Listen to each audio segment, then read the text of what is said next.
Good morning, ladies and gentlemen. We are kindly asking you to take your seats. Hanımlar ve canablar, yerlerinizi almanızı xahiş edirik.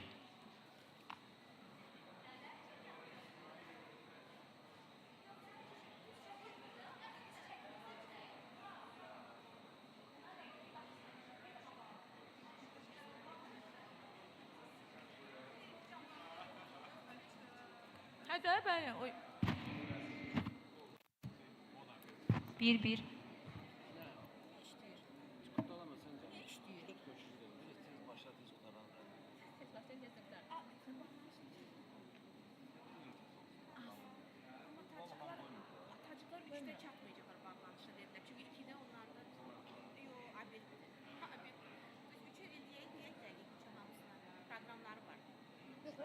Razılaştırılmalıdır. Yok, gedişat var mı? Az. Amma mən istəyirəm qabı düşsün. Mən bunu speech deliver edirəm. Necəsə belə olub ki, mən də speech deliver edirəm.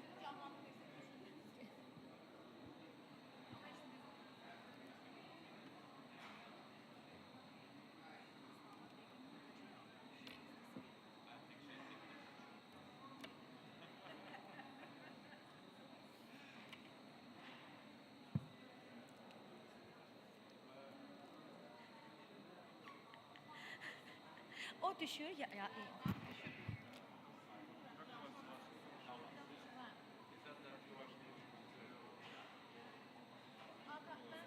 Akşam ucundan bax neydi ya?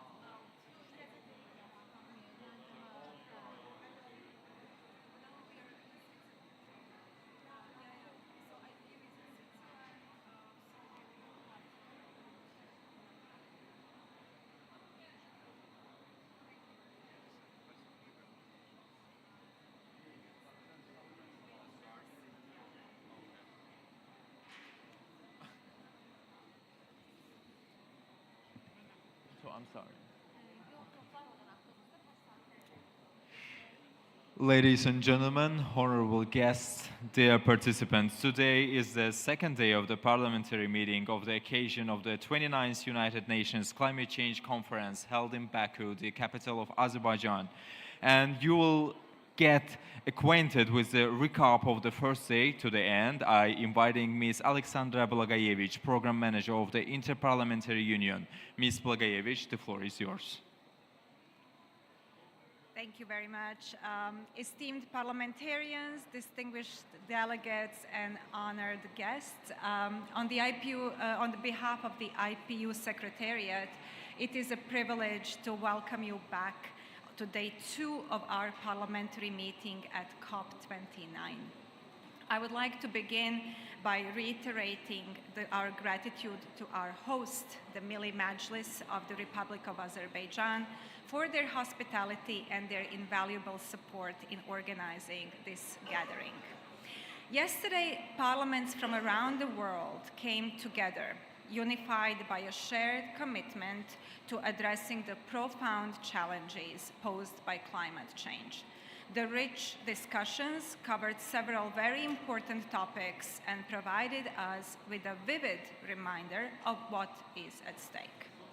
Through the voices of parliamentarians and individuals directly affected by the impacts of climate change from Chad to Tonga, we were reminded that collective actions must extend beyond words and promises. They must translate into tangible, meaningful progress for communities most at risk. We began with a look at the climate commitments made under the Paris Agreement, discussing the essential role of parliaments in driving and implementing the nationally determined contributions. The discussions highlighted how parliaments play a fundamental role in transforming global climate goals into enforceable actions at the national level. The sessions on climate finance brought attention to the importance of equitable financial mechanisms to support nations that are most vulnerable to climate change impacts, especially in mobilizing resources and ensuring sustainable and accessible climate finance. Finally, we discussed enhancing climate resilience and adaptation, empowering local communities and enabling them to shape and implement sustainable practices. Yesterday's conversations and contributions made it clear that the solutions we seek require both top-down policy and grassroots action. Today, we will discuss the unique vulnerabilities of different regions, equitable access to climate technology, the impact of climate change on health and food security. We will also discuss legislative responses to climate-induced migration. Each of these themes builds on yesterday's discussions, aiming to further empower parliaments in driving effective climate action. Thank you for your participation, dedication, and for joining us on this second day of the parliamentary meeting at COP29. With that, I will now hand over to our Master of Ceremonies to lead us into the day's proceedings. Thank you.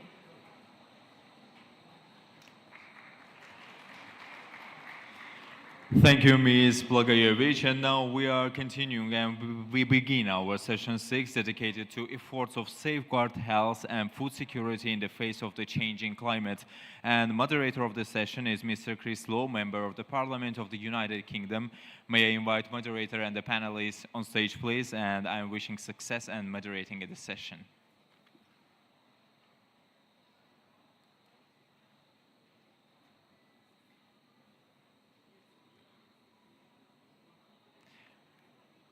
We are calling moderator of the session, Mr. Chris Lowe.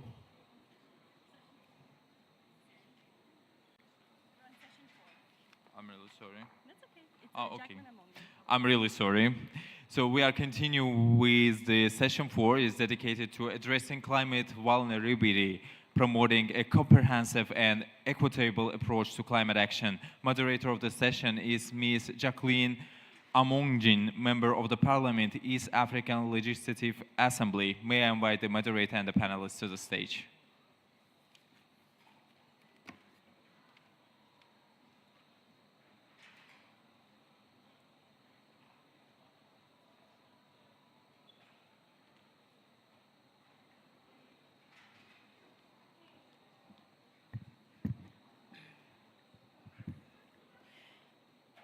Okay, the President, IPU, all protocol observed. My name is Jacqueline Amongin, member of the East African Legislative Assembly, and I'll be taking you through this session this morning. I would like to invite in the panel our distinguished panelists, that is Ms. Jan Bigal, Director General International Development Law Organization, Mr. David Porter, Strategic Group, Lead Regional Action and Global Advocacy, International Center for International Mountain Development, Honorable Jeremy Adamatho, Member of the National Assembly of Benin, Ms. Catherine Wong, UNDP, Climate Promise. Please, panelists, come over to the front.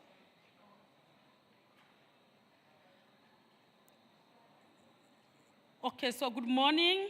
Esteemed parliamentarians and guests, welcome to session 4 entitled Addressing Climate Vulnerability, Promoting a Comprehensive and Equitable Approach to Climate Action. Climate vulnerability is an issue that affects each region uniquely, from small island developing states facing rising sea levels to mountainous and landlocked areas encountering distinct environmental challenges. Building on yesterday's insights to the real-life impacts of climate change, this session will dive into how we can support and address the unique climate vulnerabilities faced by countries with distinct environmental challenges. Our focus will be on how parliaments can advance policies that recognize these differences and promote resilience. We are fortunate to have with us today experts who will share their perspectives on their critical topics. After their presentations, we will invite contributions from the floor. To begin, I'm pleased to introduce Ms. Jan Bigal, Director General of the International Development Law Organization, which works to empower communities to claim their rights while equipping governments with the expertise needed to uphold them. Over to you, Ms. Bigal. The floor is yours. Thank you very much, Madam Moderator, and good morning, Madam President, Mr. Secretary General, dear Martin, Excellencies, distinguished guests. It's really a pleasure to speak to you today on behalf of the International Development Law Organization, because as we all know, the rule of law can be a powerful means for addressing climate vulnerability. And as has been explored in previous sessions, the causes and effects of the climate crisis are closely linked to issues of fairness, justice, and equity. And while climate change affects everyone, it does not do so equally. It is a magnifier of existing vulnerabilities and inequalities, and it is those who are least responsible for climate change, women, children, indigenous peoples, and marginalized communities who are often the most affected. And communities and groups at the front lines of the crisis frequently have little say in climate-related decision-making. And so for these reasons, IDLO is a proponent of applying a justice lens to climate action to ensure that it is both effective and equitable. So the term climate justice may mean different things to different people, but at the core of the concept is the realization that addressing justice issues, thank you, sir. Okay, sorry. Can you hear me? Okay, sorry. So I was saying that the term climate justice may mean different things to different people, but at the core of the concept is the realization that addressing justice issues must be part of the response to climate change.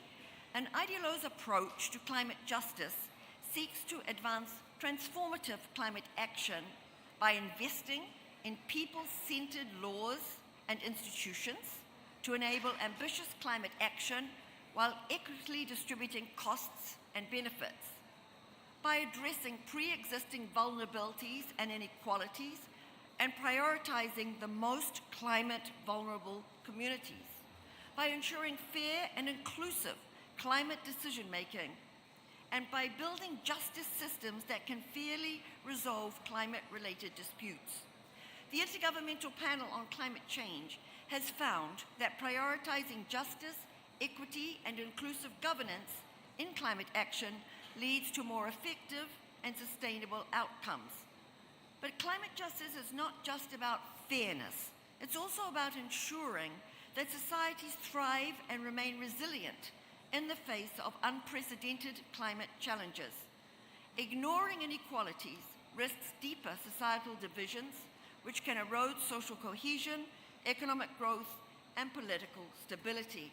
And empowering marginalized groups to contribute to climate solutions can unlock untapped potential and drive economic growth. And addressing inequality as part of climate action can help build public trust in government institutions and help secure public buy-in for climate measures. Drawing on IDLO's 4 decades of experience working across more than 100 countries, I'd like to share quickly 3 ways in which the rule of law can accelerate climate action and the critical role of parliamentarians. First, the rule of law is essential in creating the trust and stability needed for international climate agreements to succeed. When countries commit to climate targets, strong legal and regulatory frameworks are needed to translate those commitments into action to ensure compliance and accountability. Parliamentarians are essential in building this trust through transparent, consistent, and enforceable laws. By enacting policies that promote green growth, such as incentives for renewable energy, climate-resilient infrastructure, and sustainable industries, you can create the conditions for economic development that benefit both people and planet.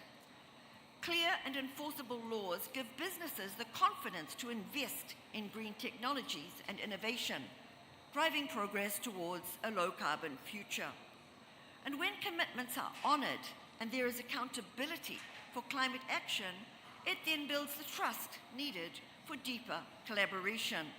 And this cooperation is key for tackling the transnational challenges such as carbon emissions, as well as issues related to loss and damage, which becomes particularly important as we look towards the new collective quantified goal on climate finance. Second, the rule of law can help catalyze the contribution of women and girls in the fight against climate change, because we know that climate change is not gender neutral. Women are disproportionately affected by climate impacts due to unequal access to resources, discriminatory social norms, and economic barriers.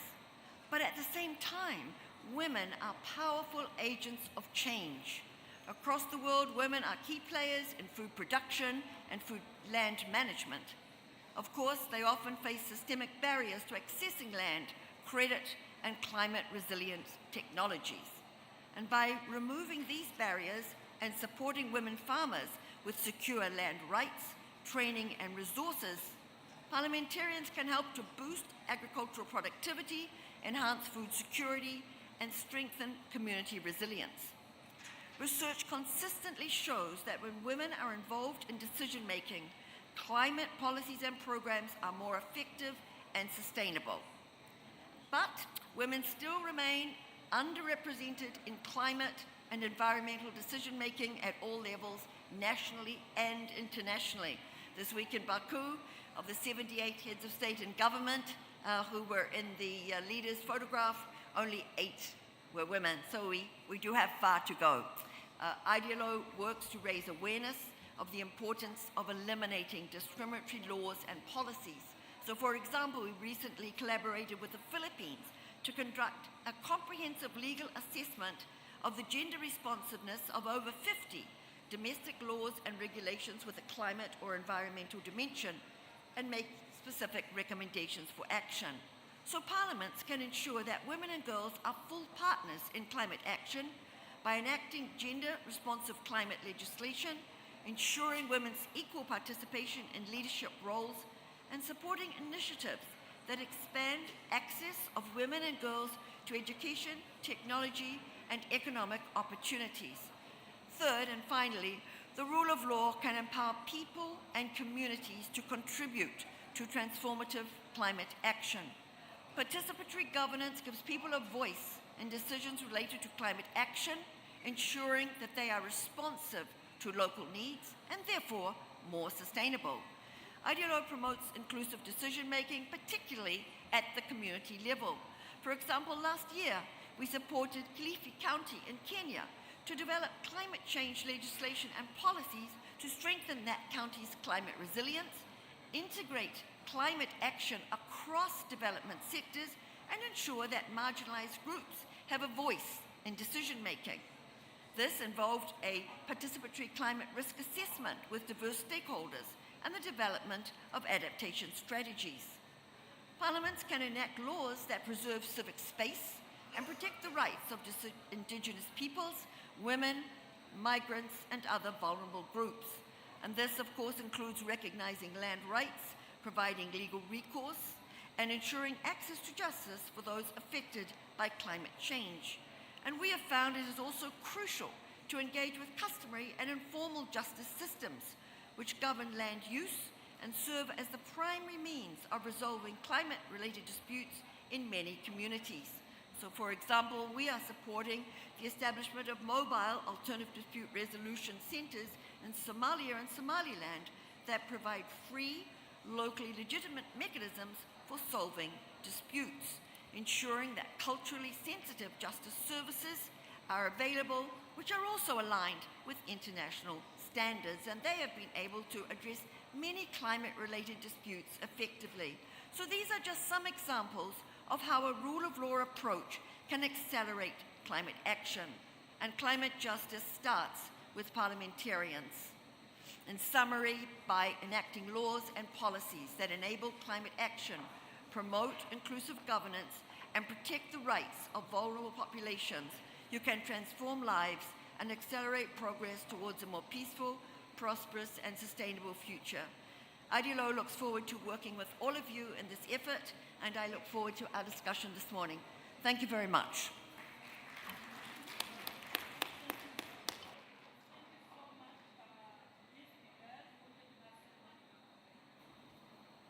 Okay. Thank you so much, Ms. Bigel, for taking us through the climate vulnerabilities, climate justice, and the role of Parliament in this discourse, and this has been very enriching, and applaud to her. I would like, therefore, now to welcome none other than Mr. David Porter, who is the Strategic Group Lead, Regional Action and Global Advocacy at the International Center for Integrated Mountain Development. Mr. Porter, the floor is yours. Thank you very much, Chair. Hello, everyone. I'm David Potter. ICIMOD, the International Center for Integrated Mountain Development, represents 8 countries that have territory in the Hindu Kush Himalaya mountain region. The Hindu Kush Himalaya is also, I think, you can think of that as the People's Pole. 271 million people live in the Hindu Kush Himalaya mountains themselves. And those mountains are facing a planetary crisis. Too loud.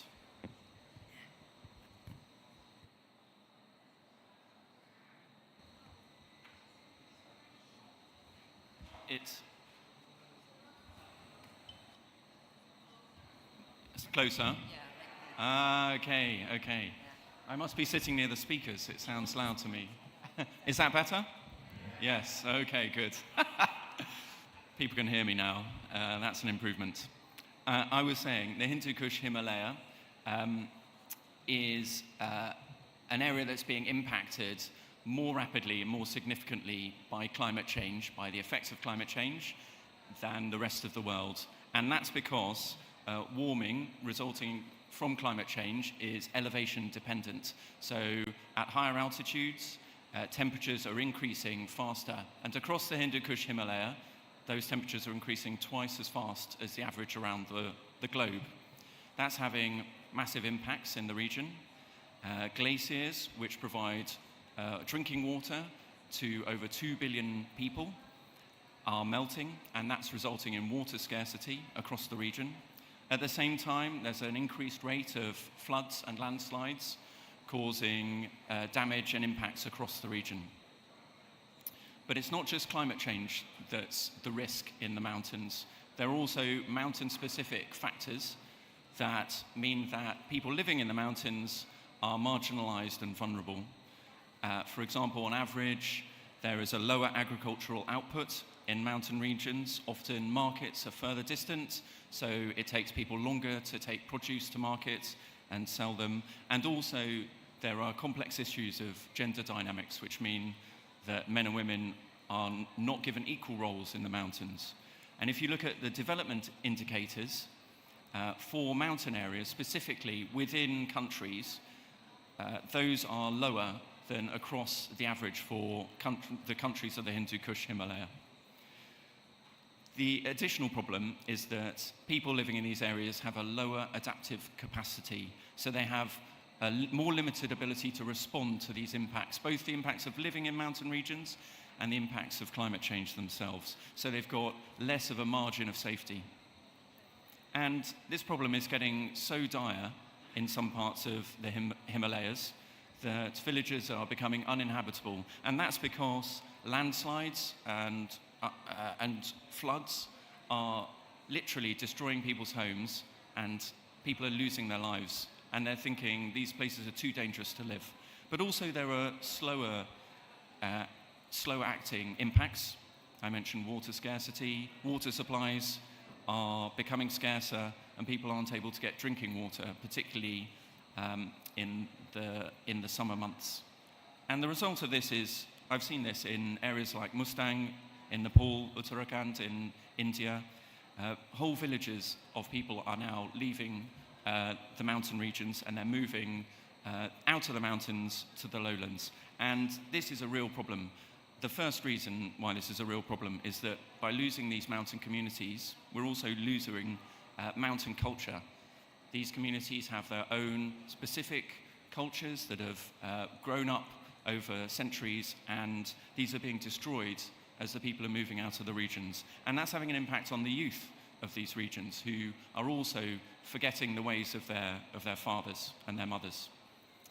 And there's an impact on urbanization, because the majority of people leaving mountain regions move to urban centres, and this creates another set of challenges: pollution, urban sprawl, and ongoing outmigration of young people to other countries outside of the Himalayan mountain region. And these are challenges that need to be addressed quickly because the problems are happening now. The IPCC Adaptation Gap Report of 2024 said that around half the measures that we're currently implementing to help people to adapt to these changing mountain climates and environments are not effective, or they need ongoing finance. They need more money to keep going. So what we're doing at the minute is fairly ineffective. ICIMOD published a report called the Highwise Report in 2023 that looked at exactly this issue. And one of the conclusions we came to was that one of the only ways you can respond to this challenge is by addressing all the issues holistically. You need to look at the whole package at once. It's not okay just to look at agricultural output on its own or flood risk on its own. You need to take the whole package. And the second thing you need to do is you need to think about the world from the point of view of those village communities and those people living up there. What are the issues that are important to them? How do they combine together to make their lived experience of the mountains? And if we can understand that lived experience in a detailed way, and we can respond to that, and we can provide finance to address the issues that they're facing, then that could be a roadmap to success. I'm very pleased to see this level of interest from parliamentarians around the world in the issue of vulnerability. I think it's a really vital and important issue, and it should be a central issue to the COP negotiations. So I'm really hoping that in the second week of the negotiations, this issue can be taken forwards by you and by others, and also beyond COP, because this is a challenge that's building. It's not here just for 2 weeks, and it's going to impact on these areas and these people long into the future. Thanks very much.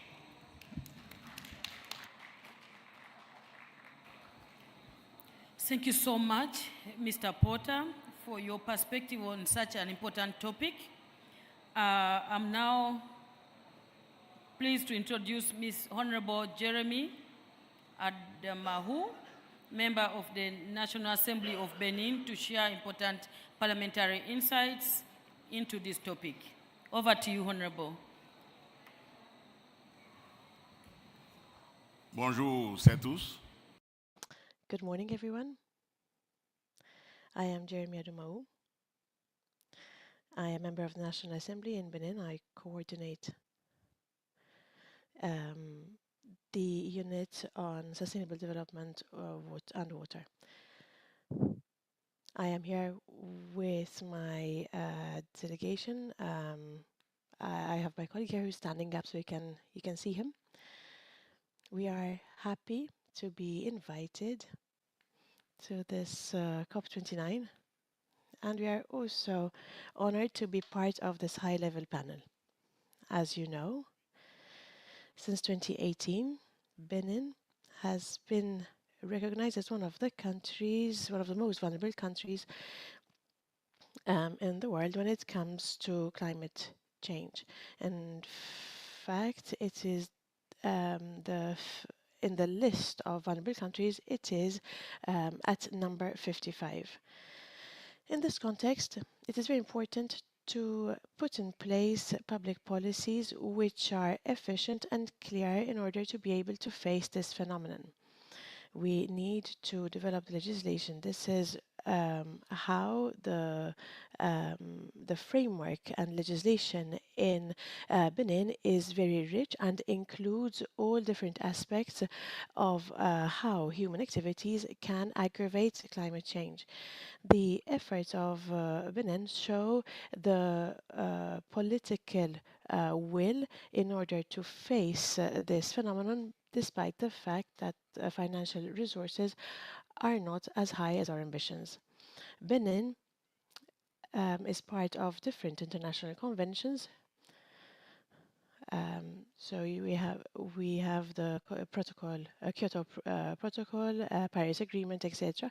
But we also have national regulation, which is part of the Benin regulation, which includes different strategies to face this phenomenon.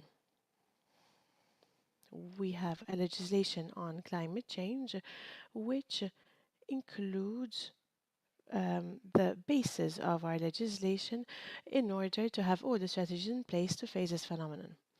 Apart from this, we have two legislations which have given rise to other legislations on chemical waste, for example, the legislation of management of water resources and of our coastal areas.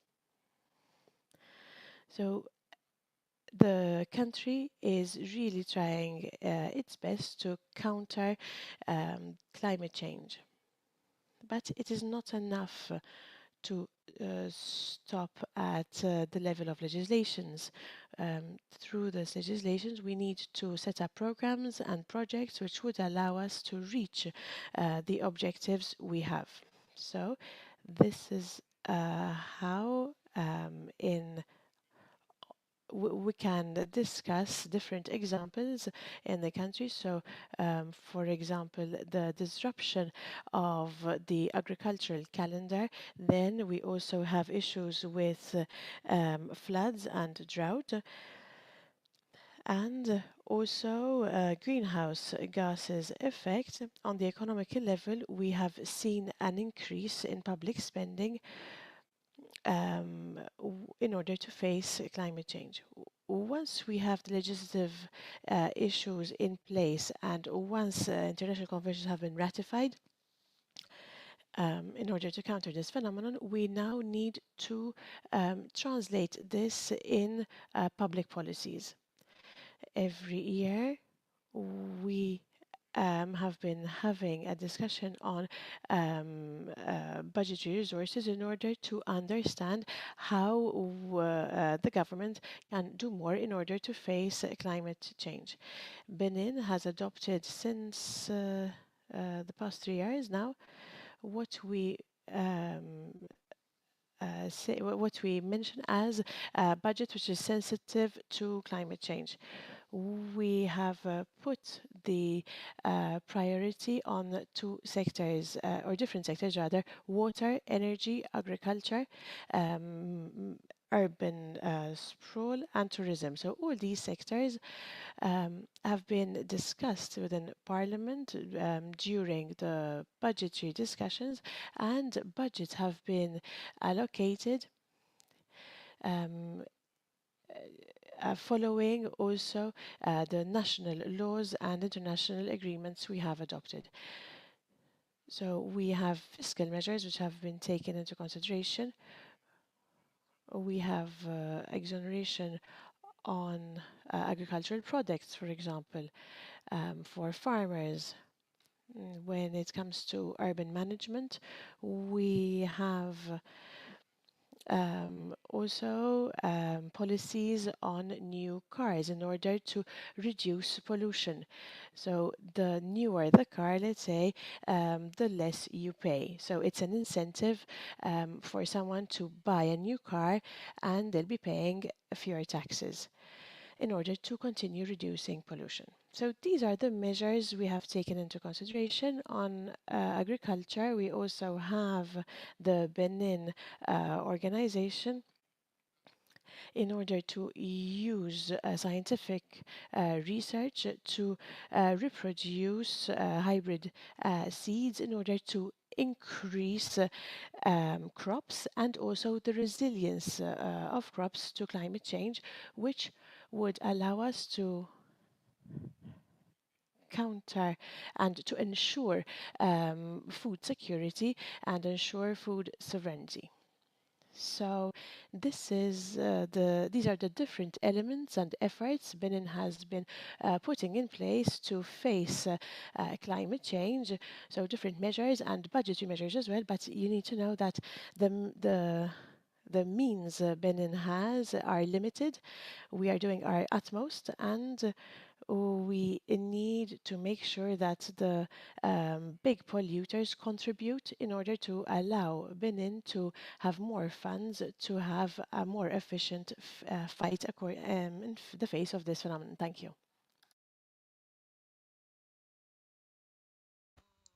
شكرا جزيلا.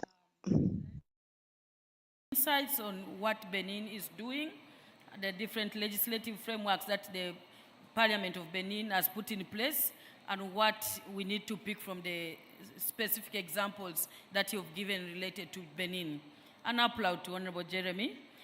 I would like now to welcome, yes, merci beaucoup. I would like to welcome our last panelist, who is none other than Ms. Catherine Wong, and she's from UNDP Climate Promise. Over to you, Ms. Catherine. Great, thank you so much, Jacqueline, and thank you to the organizers for this opportunity to share some of our work and a perspective from our portfolio in climate change, which we are implementing now in 140 countries around the world. I hope everyone can hear me. Okay, great, so the mic seems to be working, it's close enough. Right, so first of all, excellencies, ladies and gentlemen, I think when we're looking back over the last year and over recent years, what we see is that not only are we experiencing some of the hottest temperatures that we have seen to date, but also at the same time, the highest levels of conflict since the UN was created, right? So the highest levels of conflict since World War II. And what we find is that many of these countries that are most affected by conflict also suffer from climate change. So there's really a critical need here to look in terms of climate change vulnerability, in terms of climate risk, in terms of climate hazards as well, about how they are interacting and exacerbating drivers of conflict, fragility, and violence. So this is, it's very important. It's very important to the communities that we serve because, again, because of the number of the countries that are affected and because of how our climate change policies have been developed. And if you look at the Paris Agreement, if you look at the UN Framework Convention on Climate Change, and if you're looking at the Kyoto Protocol, what you'll see is there isn't a single reference to conflict or fragility or peace or security, right? So what it means is that fragility, violence, conflict, it's effectively a blind spot in terms of climate action and also in terms of our adaptation ambitions. What it also means is that those countries which are affected by conflict and fragility also suffer the lowest levels of climate finance. So there are huge risks that we need to take into account when we're looking at global climate governance, and we're bringing it down to a national level as well, and looking at nationally determined contributions under the Paris Agreement and also national adaptation plans. If we look at the work of the Global Environmental Facility, it conducted an evaluation back in 2020, and what it found was that violent conflict was the #1 obstacle to all of its implementation in all of its different focal areas, right? So the #1 cause of postponement of programmed initiatives, #1 cause of delays once projects were implemented, right? And then also the #1 cause of poor final term evaluations. So we're not talking about kind of a direct causal relationship between climate and conflict, but as Jan mentioned just now as well, the kind of multiplier effects of climate change in countries that are already experiencing insecurity, violence, fragility, and conflict. So another factor I think that we need to take into account when we're talking about small island developing states, mountainous countries, also countries in the Sahel and Horn of Africa, among others, is the impact of climate change on displacement. So if you take a look at the data from the World Bank's groundswell, back in 2021, what they found was that focusing on 6 different sub-regions, an estimated 200 million people will be displaced internally by climate change by mid-century. This, for me personally, ends up being at the lower end of this scale, right? There are other figures, if you look at UNHCR, if you look at the Institute of Economics and Peace, and their figures are much more alarming, and I think perhaps maybe even closer to the reality that we're seeing, and that is displacement of about 1.2 billion people. So these are incredible numbers that we need to think about. You know, if you look year by year, cumulatively, conflict cumulatively has displaced 10 times as many people as climate. But in recent years, climate has outpaced conflict as the #1 driver of displacement. So at some point, you know, we will see a convergence here, and we will likely see that climate change will be an even bigger driver in terms of displacement. So this is something that we need to think about in terms of our NDCs, in terms of our NAPs, in terms of the policies that you are enacting, that you are delivering on as parliamentarians. So what are we doing about this as UNDP? Well, first of all, UNDP is the largest implementer of support to nationally determined contributions, not only within the UN system, but within the world at the moment. We support something like 85% of developing countries in developing their NDCs. Since 2019, that support has been provided to 140 different countries around the world. And it's really about raising ambition, it's about accelerating implementation, and also ensuring inclusivity, all of government, all of society approaches, as you've heard the other panelists mention just now as well. Overall, we support something like 50 countries that are 50 fragile states, 50 countries that are affected by conflict and fragility in implementing, but also designing their NDCs.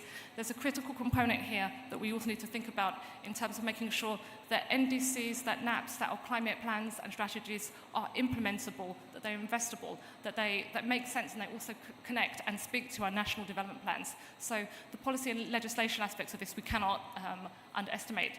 At the very same time, with the very high levels of conflict and fragility that we are seeing, we also need to make sure that our climate plans speak to our peace building, to our conflict prevention strategies, and that we engage as best as possible communities that are in mountainous areas, that are in low-lying coastal areas, that are likely to suffer from increased marginalization, again, due to climate and its interactions with other drivers of poverty, of conflict and fragility. So just to say thank you very much for the opportunity to share some of our work. I think there's so much more that we need to do. At the moment, we've seen something like 170 countries announce that they're going to be updating their NDCs by 2025.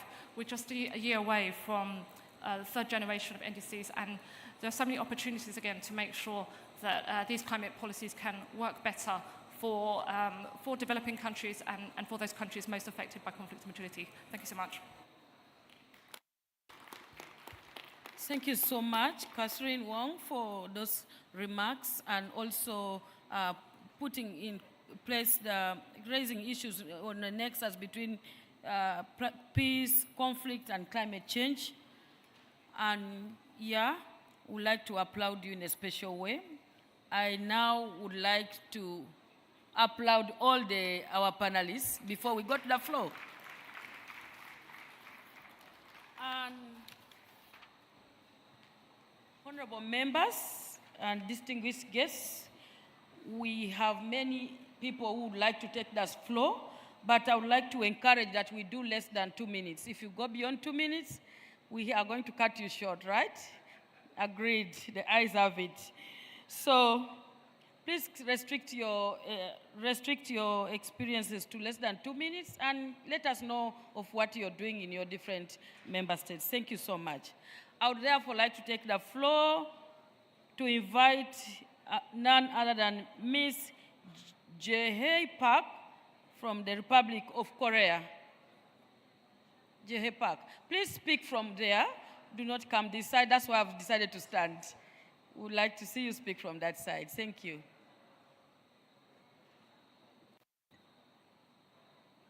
Jae Park.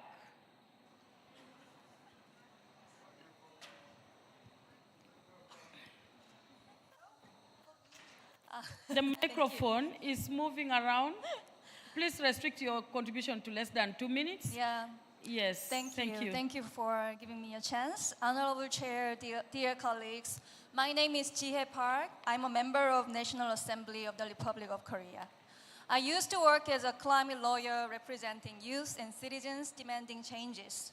Now I'm very excited to meet you all here in the parliamentary meeting, actually discuss about how to make changes by ourselves.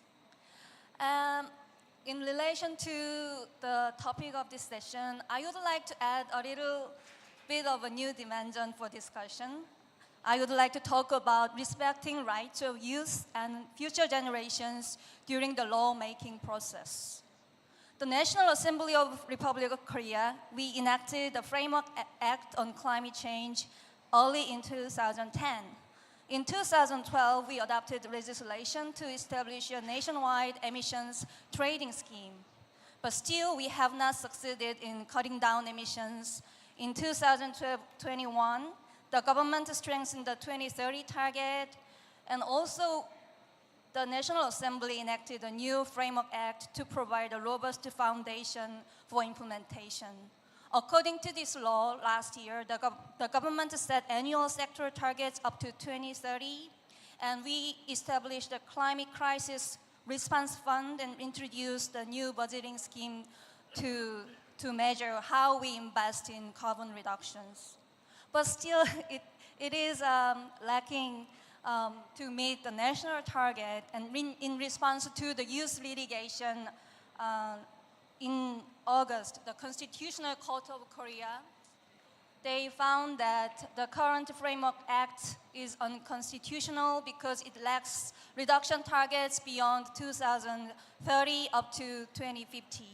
The court said it would shift an excessive burden to the future generations and violate the constitutional right. Now, we must amend the Framework Act to ensure sustained and effective emissions reduction. At the same time, we must hold government ministries accountable for meeting the current reduction targets. Expanding the scope of the carbon budgeting scheme is critical because currently the Korea government spends only about 1.8% of the national budget for emissions reductions.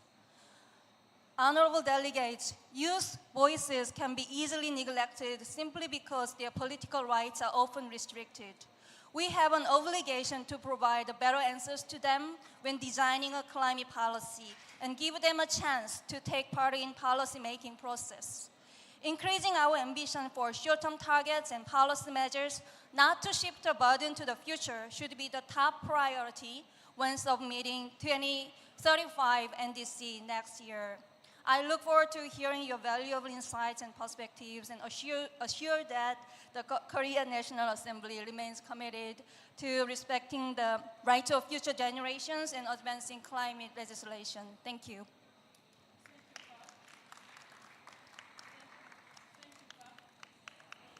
Hear me? Oh, yes, sorry.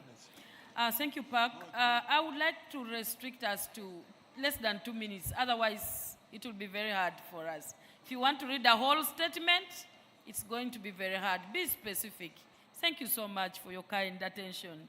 Now, I would like to invite Honorable Senator Fabrice Nkuruziza from Burundi Republic.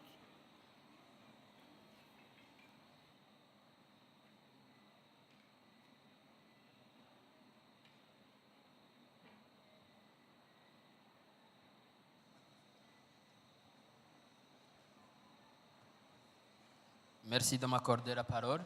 Je suis honorable Nkuruziza Fabrice, vice-président du Sénat burundais. Excellence Madame la Présidente de l'IUP, Excellence Honorable Président des Chambres et représentants des délégations, Honorables Mesdames et Messieurs, tout protocole observé, bonjour. Permettez-moi. Allow me to thank first of all this Inter-Parliamentarians panel and Azerbaijan for having organized this worldwide event, which is very important for the future of our planet. And thank you for the warm welcome which was given to us. Climate change is a very serious threat which is part of our planet and hits in an unequal manner all the world countries, particularly developing countries which do not have enough resources and technology. In Burundi, the effects of climate change are being translated into torrential rains, landslides, floods, and destruction of infrastructure, and also displacement of people amongst others in our country. The efforts of mitigation and adaptation are up to now limited because our financial and technological means are not enough. In effect, we have a fund for losses which has not changed for the last 10 years, but the effects of climate change have increased, and the fund is not enough to cover all this. You can understand that this COP29 meeting is very important and must look at more concrete actions and not just have declarations of wishes without any action. We need to act. We need to act as quickly as possible because the world is in danger due to climate change. Solidarity of whole humanity is in danger. We need to increase the funds and means for different countries, and especially help those countries who are emitting less but are paying more. Parliamentarians have to work because this will mean that our populations will survive. Otherwise, we'll be in danger. Thank you. Honorable Senator, I would like to give the floor to Andrei Jeniz of Russia.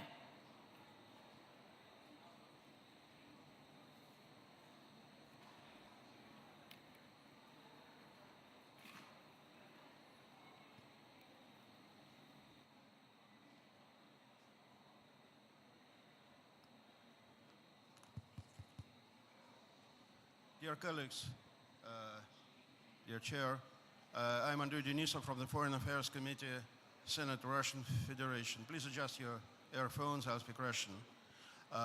Уважаемые коллеги, все мы согласны с тем, что мир находится в состоянии нарастающей климатической турбулентности. Потепление бьет рекорды за всю историю.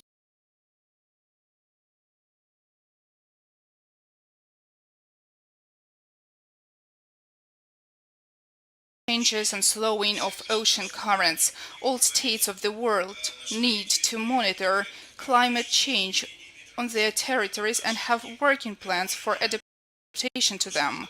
This is not something that we do on choice. This is the necessity of the time. Secondly, Russia pursues a balanced climate policy. We have exceeded our commitments under the Kyoto Protocol and Joint Paris Agreement, and we are planning to become the carbon neutral countries, as many others, by 2060. Moreover, in Sakhalin region of Russia, this is our only island region, we are carrying out the experiment on achieving carbon neutrality in the following 2025 year, and we are sure that we will have a success in this experiment. We have always recognized the contribution of forests to the absorption of greenhouse gases, and this is a natural platform for this work. We carry out a lot of work to improve the forest management system in our country. This is a very complicated work, and it has lots of different foundations on behalf of the legislators, and this is where our country is fighting with fires in the forests, and the number of climate disasters is getting bigger. The difficulties are becoming more and more significant from year to year.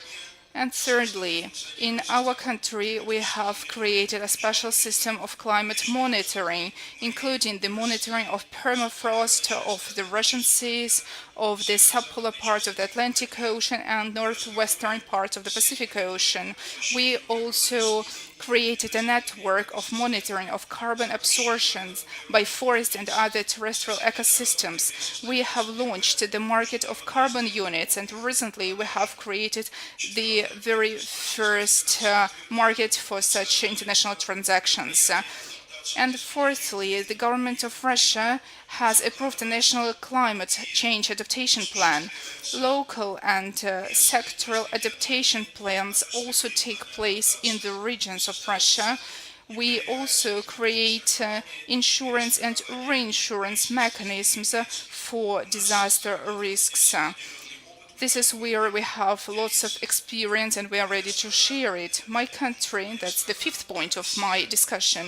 So my country, as all others, is facing different climate threats, and some of them are very serious, some of them very specific. For example, the melting of Arctic ice or the destruction of permafrost. But as we are very big in size and we are very different in the regions, such risks are not critical for us or not of critical character, but still we are looking forward, and that is why we have joined the Declaration on Sustainable Agriculture, Food Production Systems and Climate Action.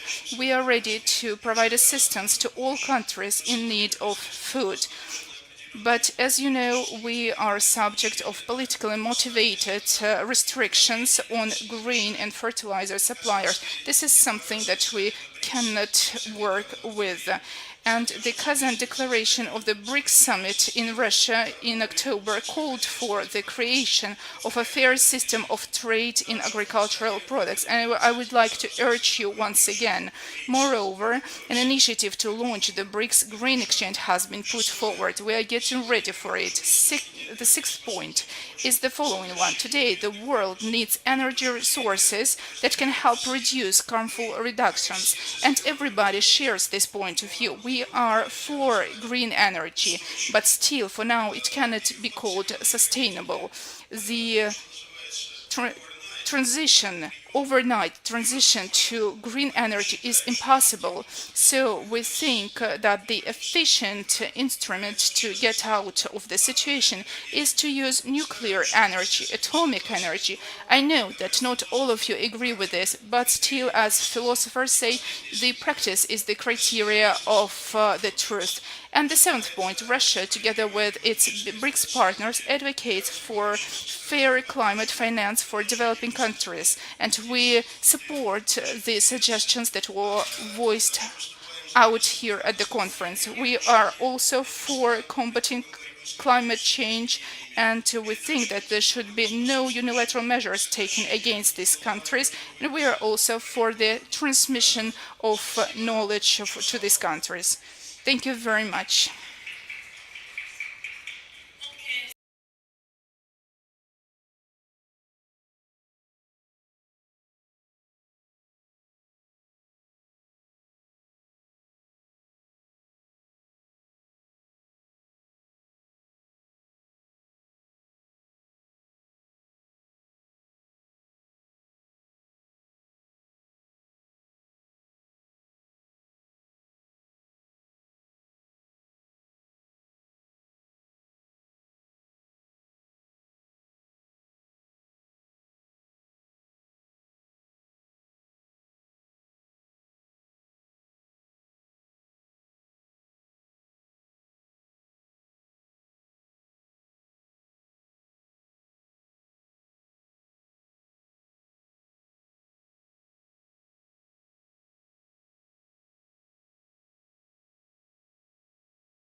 at the Worldometer information website of the compositions. Madam, I will address you from parliamentary context, Madam Speaker. I insist that because you will find the merit of where I'm coming from. The lack of global approach. For example, since the Paris Agreement in 2015, and all the historical agreements that have been established among leaders to retain 1.5 degrees Celsius, this year is the most, we have the hottest day, hottest sea, and in the last 16 months, 15 months have break the record of the hottest month. Point that I'm trying to say, if we're going to repeat the same thing over and over again, there is a definitions from Einstein about that. Despite all this effort, I still don't see, and I must applaud Japan, Iran, and Russia for being here. 90% of carbon emissions rest with the first 40 countries. Where I come from, in the list of the list, 71 countries, beginning from Papua New Guinea, right down to Tonga, right down to the Falkland Island. Add them together, they're only 0.18% carbon emissions, contribution to the global warming. 90% of the carbon emissions rest on the first 40, and 60% rest on the first 5, and 70% on the first 10. And to me, that's where the conversation should focus. Their responsibility, because we have, if we don't have an NCT, if we don't have legislations, if we do nothing, we are not harming nobody. But we are the innocent victim of this whole global phenomena, climate change. Climate change. Thank you, Honourable Member. Thank you so much. Clap for Honourable. Yes, and we've taken your point. Thank you so much. We appreciate. I insist, Madam Chair, that I complete. Yesterday, I wanted to have a space, but give me another 2 minutes to complete this. No, these other people want also to speak, but we've got your point. I guess we can proceed. The point that I'm trying to say, there's okay, no use of them in less than 5 seconds, summarize. Okay. Yes. Let me summarize. We are at the mercy of the biggest emitter.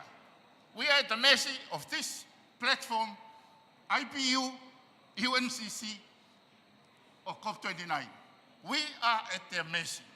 We have no contribution to this global warming, yet we receive the consequences of the bigger country building their wealth from burning fossil fuel. It's about time that they share their wealth with the rest of the innocent victims in the Pacific. Thank you. Thank you so much, Tonga. Can I have Honorable Nasser Al-Haidi, Qatar? Qatar? Yes. Please, less than 2 minutes, kindly.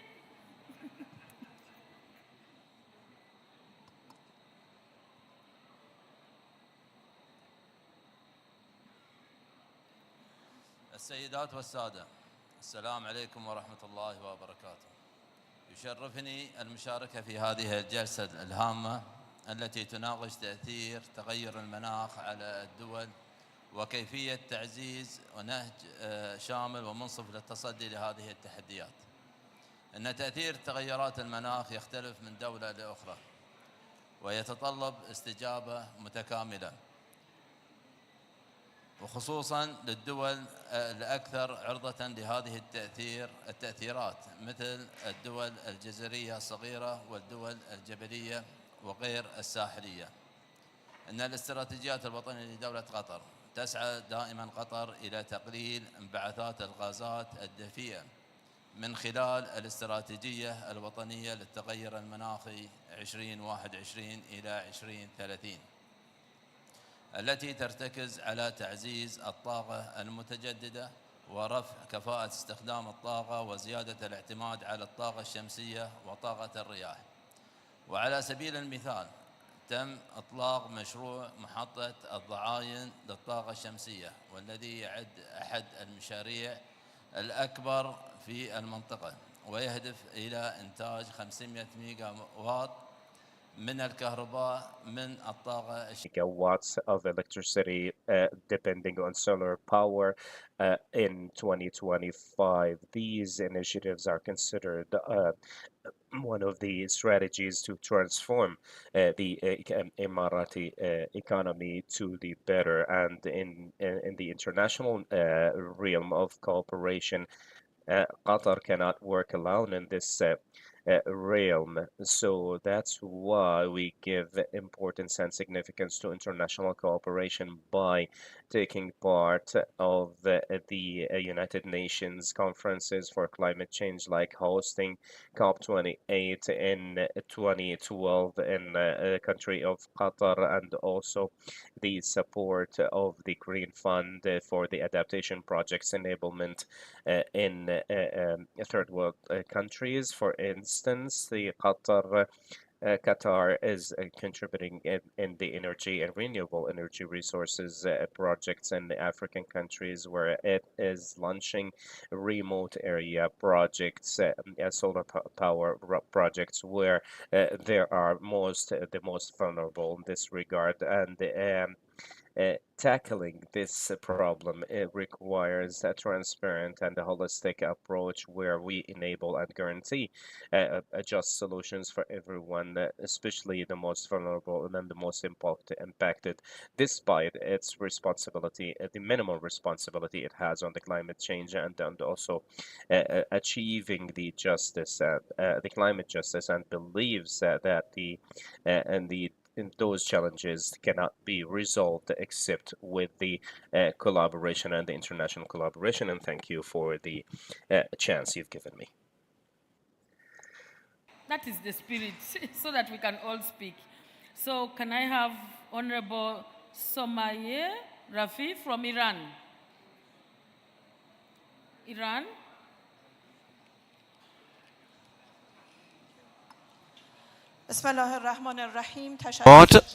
I would like to thank the Parliament and Government of Azerbaijan and the panelists, Ms. Aksan and Chankwan.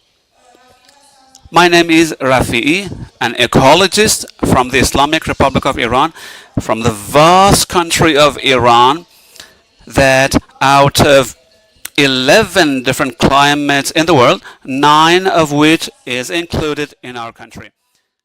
We have a kind of a rainbow of different ethnicities which are living in peace side by side. All the regions in my country actually are enjoying various points like health, education, transportation, roads, and whatever is needed for a kind of infrastructure of the countries, and in a just way. For these issues, our country has allocated budgets and expenditure.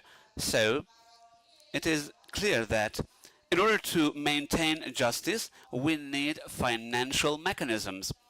That is what we have to deal with here. That is to say, financial mechanisms and the way payments should be done. Yesterday, I listened to various views in different panels. It was various. However, some sentences were constant. What was that? They said that we have to allocate some budget for the climate change issues. They said that those countries which have the greatest share in bringing about climate change and the destruction of the earth, they have to pay their own price. But you see, even in these conferences, those countries are not present. So it is discussable, and we have to talk about that. Yesterday, I also visited the Blue Zone area as an expert. Also, the same applied over there. Still, they're talking about financial mechanisms, but it is not clear yet. It is very simple. Those countries have excessive demands, and in our opinion, this is against justice. Mahatma Gandhi has this interesting sentence. He says, the earth is capable of meeting the demands of people for their needs, but it is not capable of providing for their greed. Again, I would like to mention another example, which is very much common these days, and that is the savage attack of the Israeli regime against the innocent people of Gaza and Palestine and Lebanon. And a kind of destruction that no one in the world is immune from its consequences. Now we are here together because of the climate change issues, but our indifference is not justifiable. Also, I would like to refer to my colleagues from Ireland. Please, regarding the costs of the damages on your country and all the island countries, you have to get these costs from those countries who have been causing the climate change because of the fossil fuels and the pollutant. It is a collective demand, and we will support you. Thank you so much.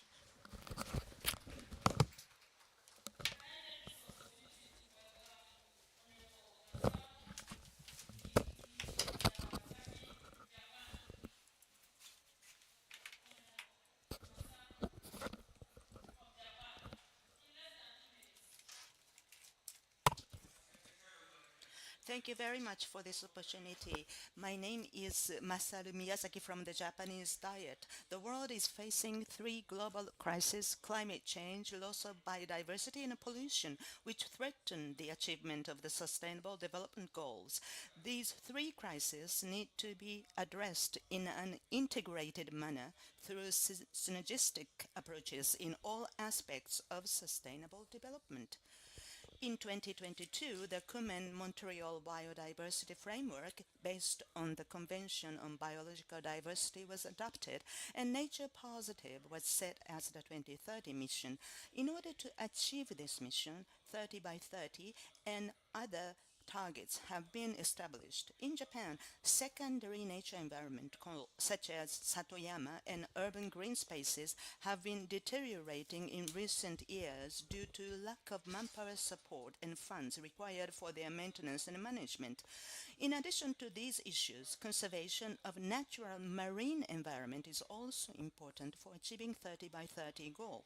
Surrounded by seas, Japan is home to a variety of blue carbon ecosystems such as seaweed beds and mangrove forests. Blue carbon ecosystems absorb and fix CO2 during photosynthesis and are therefore attracting attention as an ace card for climate change countermeasures. We can also expect they contribute in terms of adaptation measures such as high tides and coastal erosion countermeasures. I would like to hear the views of the panelists on the potential of these blue carbon ecosystems. We are grateful that Japan's points I mentioned yesterday have been incorporated into the draft outcome document. I would like to reiterate that active cooperation among countries, both developed and developing, is essential under the current situation of climate change crisis. Lastly, Japan is determined to continue its efforts not to increase the number of landmine victims in the world. Thank you for your kind attention. I have Honorable Nene from DRC?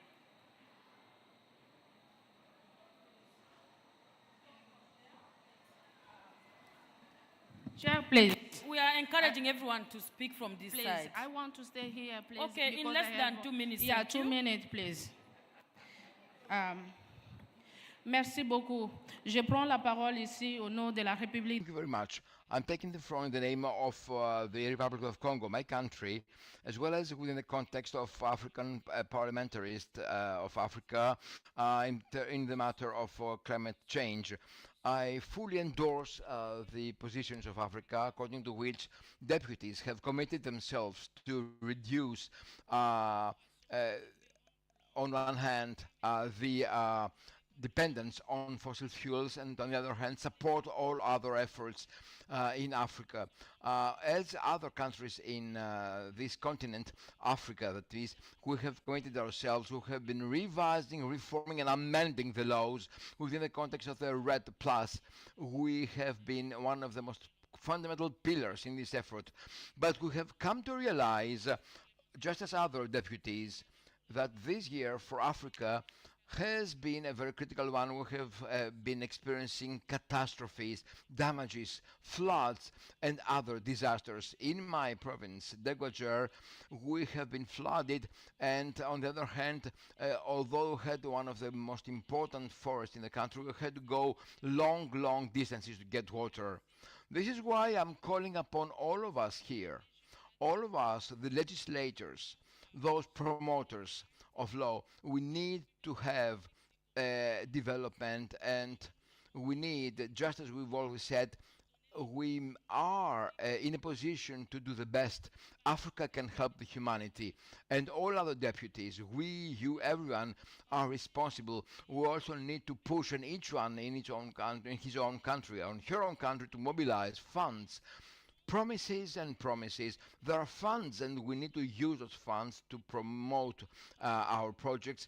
We need to come up with tools. Up to now, all we do is promise and commit, but what about translating this in practice? The network of African deputies need to work on that, and we really need to have the momentum necessary to save our planet. Thank you. I would like to call upon Honorable Madani Ali Sera from Indonesia.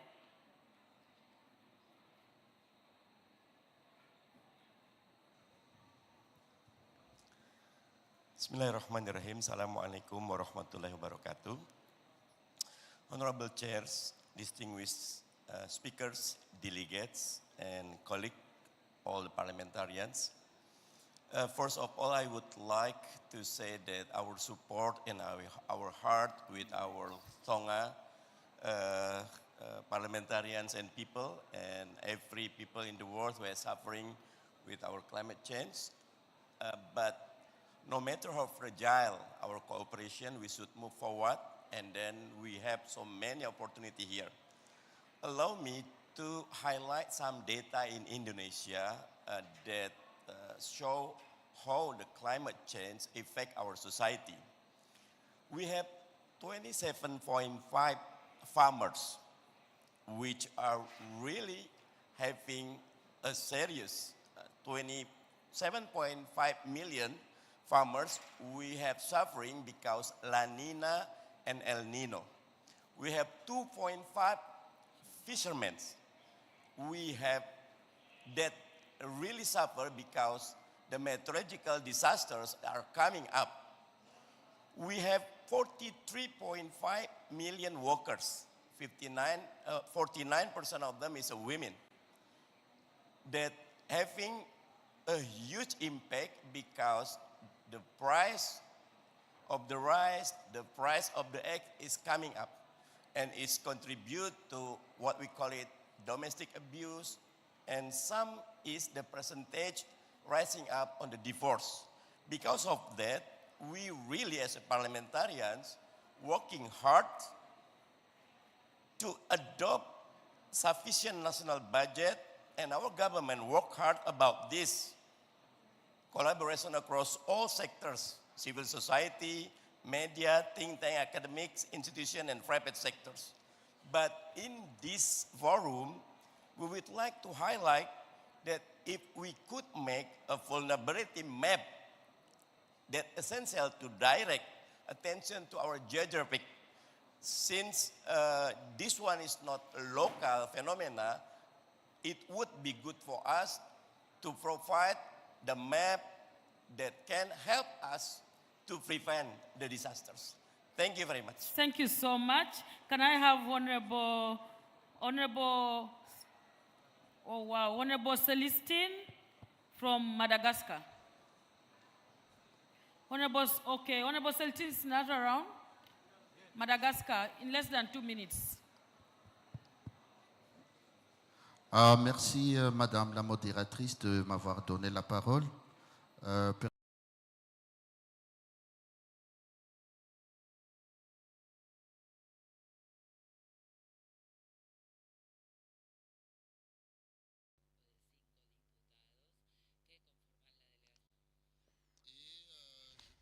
And taking advantage of this possibility, let me speak about my country and its combat against climate change. Madagascar, given its status of unique biodiversity, but also because of its vulnerability vis-à-vis climate changes, has been faced with major challenges as are floods, drought, food security, and all those things that definitely dictate us the need to reinforce our environmental policies. We have made commitments both at the national and at the international level. It's only been 3 days since Madagascar endorsed formally an alliance agreement with another 3 countries, a coalition called G0, with Suriname, Bhutan, and Panama. Those 4 countries have been acknowledged for their efforts towards reducing greenhouse emissions, as well as towards preservation of our biodiversity. I would like to endorse the intervention of my Congolese colleague. Madagascar, indeed, is calling upon all of us for international enhanced solidarity, and definitely expresses its expectations towards the financial support that will be emanate from such financial mechanisms as for climate and the effort for adaptation, the environment around the world. And we definitely would like to see climate change becoming enhanced. We need an equitable compensation with the acknowledgement of specific needs of vulnerable countries, as is the case of Madagascar. We as well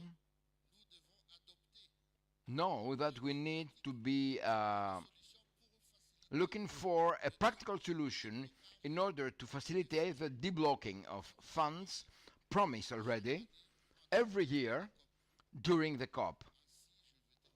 This is how I close my intervention in order to not abuse of my time. Thank you very much for giving me the floor.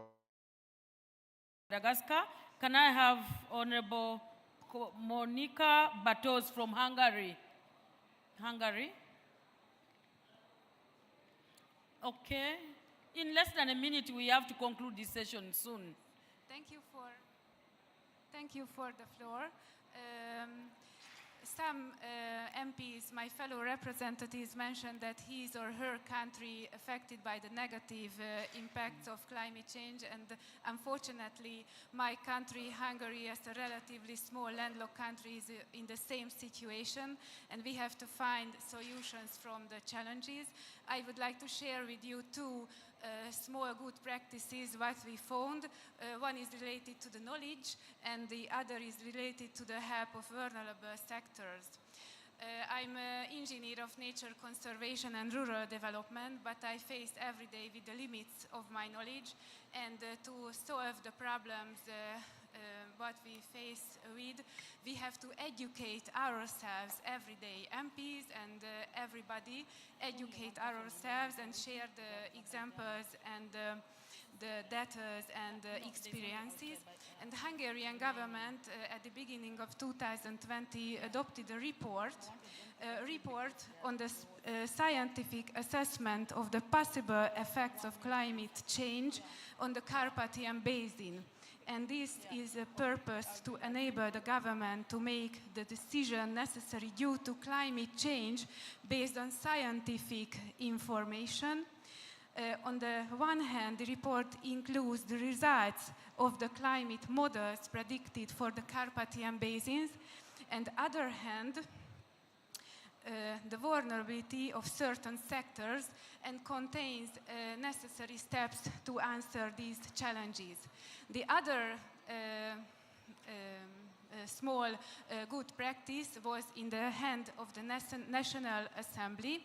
We wanted to give a safe environment for agricultural farmers, and we adopted a package of producer protection laws which help farmers to be less vulnerable to buyers, because producers, farmers have to bear the entire risk of the operation of the product line, and we want to change this situation, and we made a package of producer protection laws. So these are small examples, but maybe can useful for you. Thank you so Oyster. much. Thank you.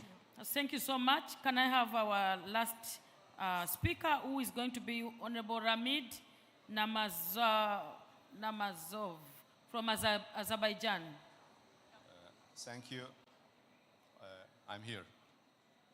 I'll try to quickly read my comments, given your recommendation. Our session is addressing climate vulnerability and comprehensive and equitable approach to climate action. When I read the concept note of this panel, I saw about the small islands, developing states, but I guess no one touched upon this issue. I would like to briefly comment on this, and I'll have a question to our esteemed panelists. As you know, on the third day of COP29, we had a leaders summit on small island developing states on climate change, and we had an opportunity to listen the leaders of these islands and their concerns about the existential threats that the climate change poses to their islands. At the same time, it's also important to acknowledge that some small states, small islands, are grappling with the legacy of colonialism. One such example is French Polynesia, which has been directly affected by 193 nuclear weapon tests between 1966 and 1996. This test resulted in severe soil and water contamination, with radiation persisting in the ecosystem and impacting marine and terrestrial life. The health of local community is also severely compromised, with reports elevated cancer rates and radiation-related illnesses. And the biodiversity also suffered, we know.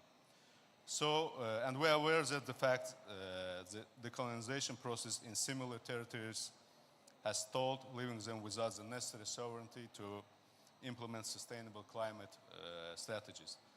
So my question is to the panel, what role should the International Parliament Organization assume in addressing these issues? And given the urgency of these matters, don't you think it's time to initiate certain actions regarding small islands at the parliamentary level? Thank you. Thank you so much, Azerbaijan. Can we all applaud ourselves for that session? But now I would like to take the ball back to our panelists, because I know there could be more speakers, but we are limited with time, and I hope that will be given a priority in the next session.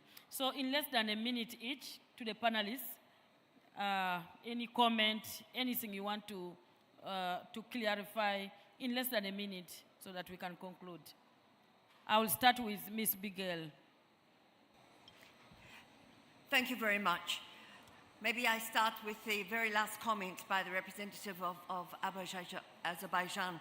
And I would say that if you look at the results of the conference in Antigua and Barbuda very recently, you see that the very specific issues that relate to small island developing states are extremely urgent, and I hope they will be reflected in the outcome of this conference.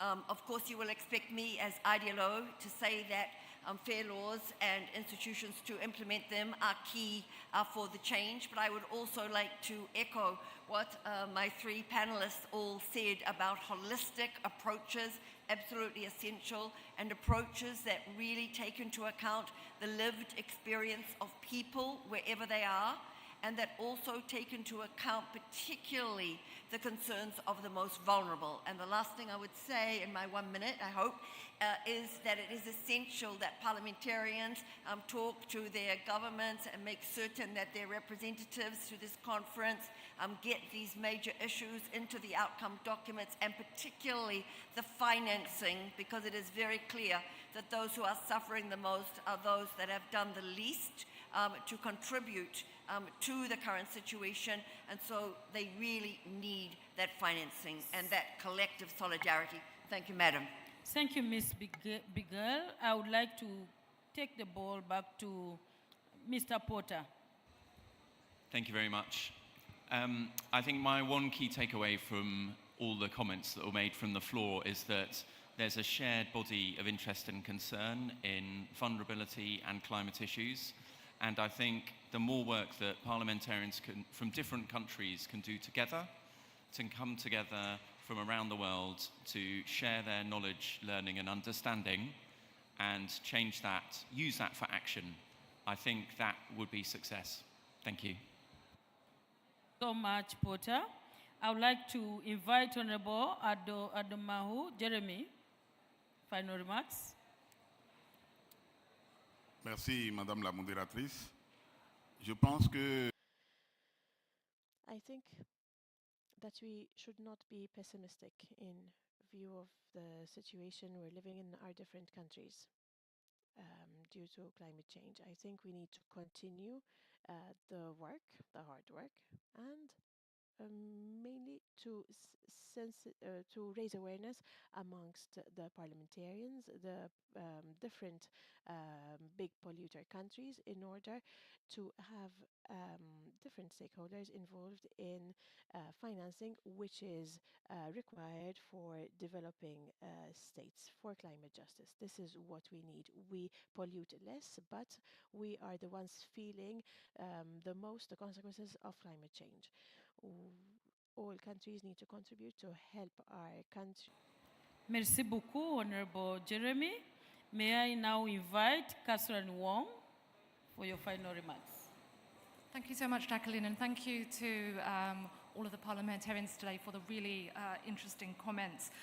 With regards to the last one and the impacts on small island developing states, I think it's really important to think about the impacts of sea level rise on SIDS, right? They're going to change baselines in terms of exclusive economic zones. So that will impact fisheries. We know that climate change is going to also, and it's already actually having an effect on fish migration patterns. So questions of illegal fisheries, I think, are really important here, given that our fishery resources are also being affected and negatively affected by climate change. So blue economies and blue economy responses also really need to be taken into account. A second point that we need to think about in terms of legislation, in terms of international law and national law as well, is how we are protecting people on the move. They may have been displaced by climate, they may have been displaced by conflict, but they also will have the least access to adaptation, to energy. And at the moment, they don't enjoy the same protections as those that are displaced by conflict do. So they don't have the same protections as refugees. And with increasing impacts of climate on displacement, we really need to find solutions. There's the Kampala Declaration, which was recognized by the Horn of Africa countries and also African Union Commission. So there are some interesting points of reference in different places, but still there's not a consistent approach to climate displacement. So that would just be a second point to finish up on. Thanks so much. Wow, thank you so much, Catherine Wong. Can we give a big applause to our panelists? And also to ourselves, we've done a great job. And I would like to think that this has been a meaningful discussion on the importance of addressing climate vulnerability in a comprehensive and equitable manner.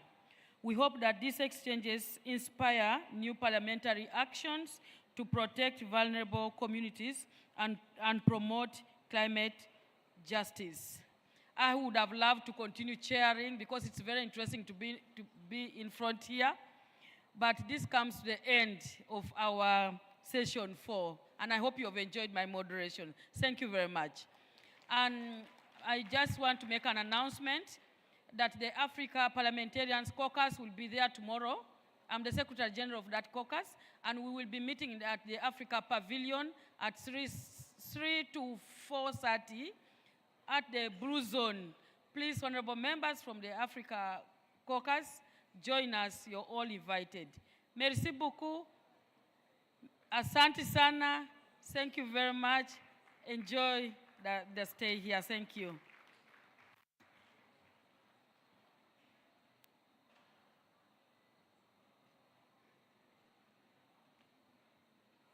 My Parliament, My Planet.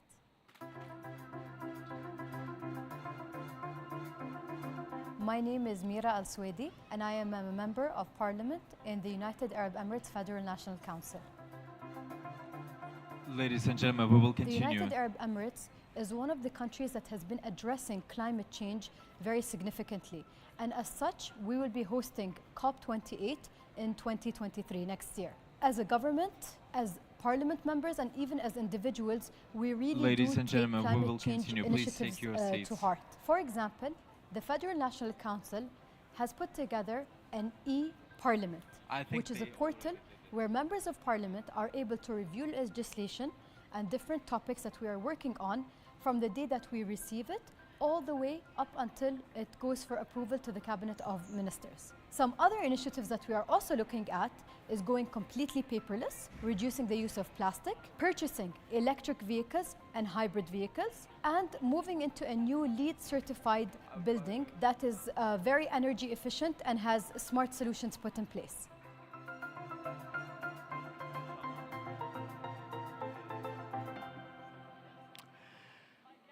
Dear participants, we are beginning for our session 5 dedicated to the harnessing technology to tackle climate change and ensuring fair access. And the moderator of the session is Mr. Fariz Ismailzadeh, member of the Milli Majlis of the Republic of Azerbaijan. We will start shortly.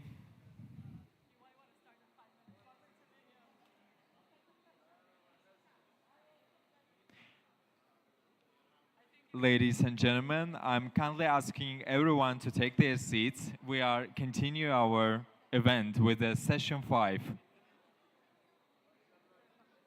Xanımlar və cənablar, yerlərinizi almağınızı xahiş edirik və hazırda 5-ci sessiyamız başlayır. Zəhmət olmasa səhnəni tərk edin.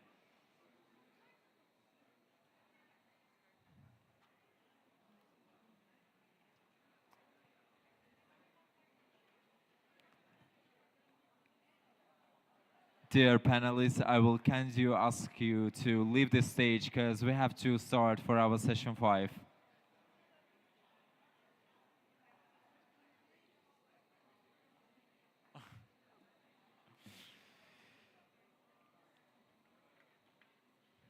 I would like to remind that we are starting for our session 5 dedicated to harnessing technology to tackle climate change and ensuring fair access. And the moderator of the session is Mr. Fariz Ismailzadeh, member of the Milli Majlis of the Republic of Azerbaijan.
Ladies and gentlemen, we are kindly asking you to take your seats. Hanımlar ve canablar, yerlerinizi almağınızı xahiş edirik.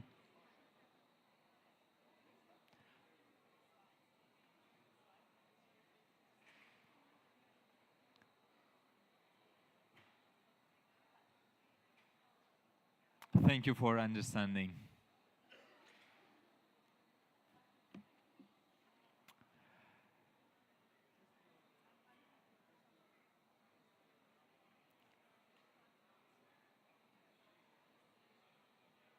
Mr. Farzis Manzada, the floor is yours. Okay, good morning, ladies and gentlemen. Good morning, distinguished members of parliament. Welcome to session number 5. We will be discussing the role of technology, especially with the focus on artificial intelligence, and how we can use technology and innovation in the work of parliament, in the work of legislation, and how we can use technology to improve the fight against climate change.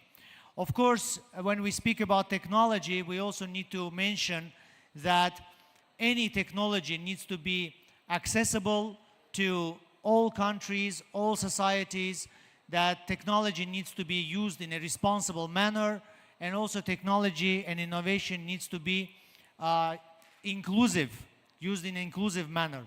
So I would like to thank all the participants of the 5th panel, and we have 3 wonderful speakers representing different countries and different organizations.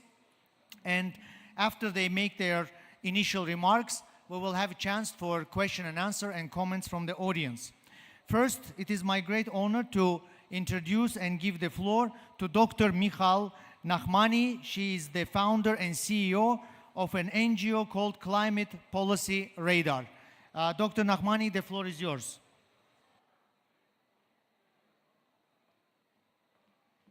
Salam alaikum, salam alaikum, bonjour, buenos dias, hello, good morning, all the things. It's my great pleasure to be here with you. This session is going to be a little bit different. I'm not going to be sharing my opinions. I'm going to be giving you some very practical tools you can take and go home with and make better laws and hold your governments to account and pass budgets and talk to each other, and hopefully in a little more informed way than many of you are currently able to do. And we'll talk about the sprinkle of the magic of artificial intelligence that we can put on top of that, and we will think about how to use that force responsibly and use it for good. So when we talk about artificial intelligence, maybe it's useful to ask, what is intelligence? All of you are very intelligent people, otherwise you wouldn't be sitting here. Intelligence is the ability to distill and assess information, to decide what is relevant, what is not, what is trustworthy, what is not, and to process it to make an informed decision. So artificial intelligence is used today to detect. You can do facial recognition. You can detect methane leaks with satellite technology. To predict, when you go on your streaming service and it tells you this is the show that you want to watch next, or to predict what will be the energy trajectory if we take one policy or another. To optimize, for example, how to go from place A to place B in the shortest way, or how to load grids with renewables in the most optimized way to increase efficiency, and to simulate, to ask how, like video games, but can we do a video game of our reality and ask, how do we simulate different paths of action? How is that relevant to parliamentarians? All of your decision makings have those things. You need to identify the relevant information, to simulate, to predict, and to make optimized decisions.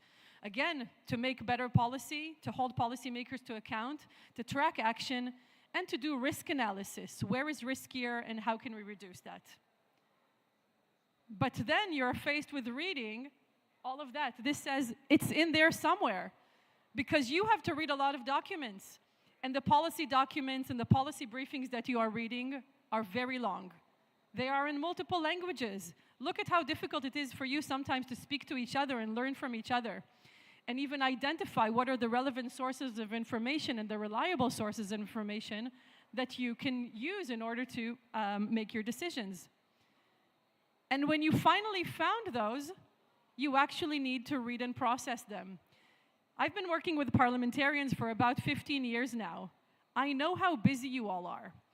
I also know that in your days, you are busy thinking about domestic violence, agriculture, transportation, energy. You are busy with your constituencies. You're busy with national, with regional, and with international agendas. When do you have time to read and process all of this information? So what happens when we don't have time? We stay with what we have. And that is not good enough. And we're all sitting in this room talking about the need to reduce greenhouse gases, to increase resilience, to help our communities, to pay for loss and damage for the things that we cannot and we're not will be able to retrieve. And that is simply not good enough. But parliamentarians are good at getting together and learning from each other. And what I want to show you is several tools that we have developed in collaboration with parliamentarians with whom we have been working since 2009 at the London School of Economics, with GLOBE, with the IPU, with Climate Parliament, with many organizations that you are part of, in order to do better. These are photos from the last, 12, 13 years of parliamentarian gatherings. So I represent an organization that I founded. It's called Climate Policy Radar. It's a not-for-profit organization based in London. And we're on a mission to map and analyze and democratize access to all of this data so you can very quickly identify what is needed in order for you to make decisions.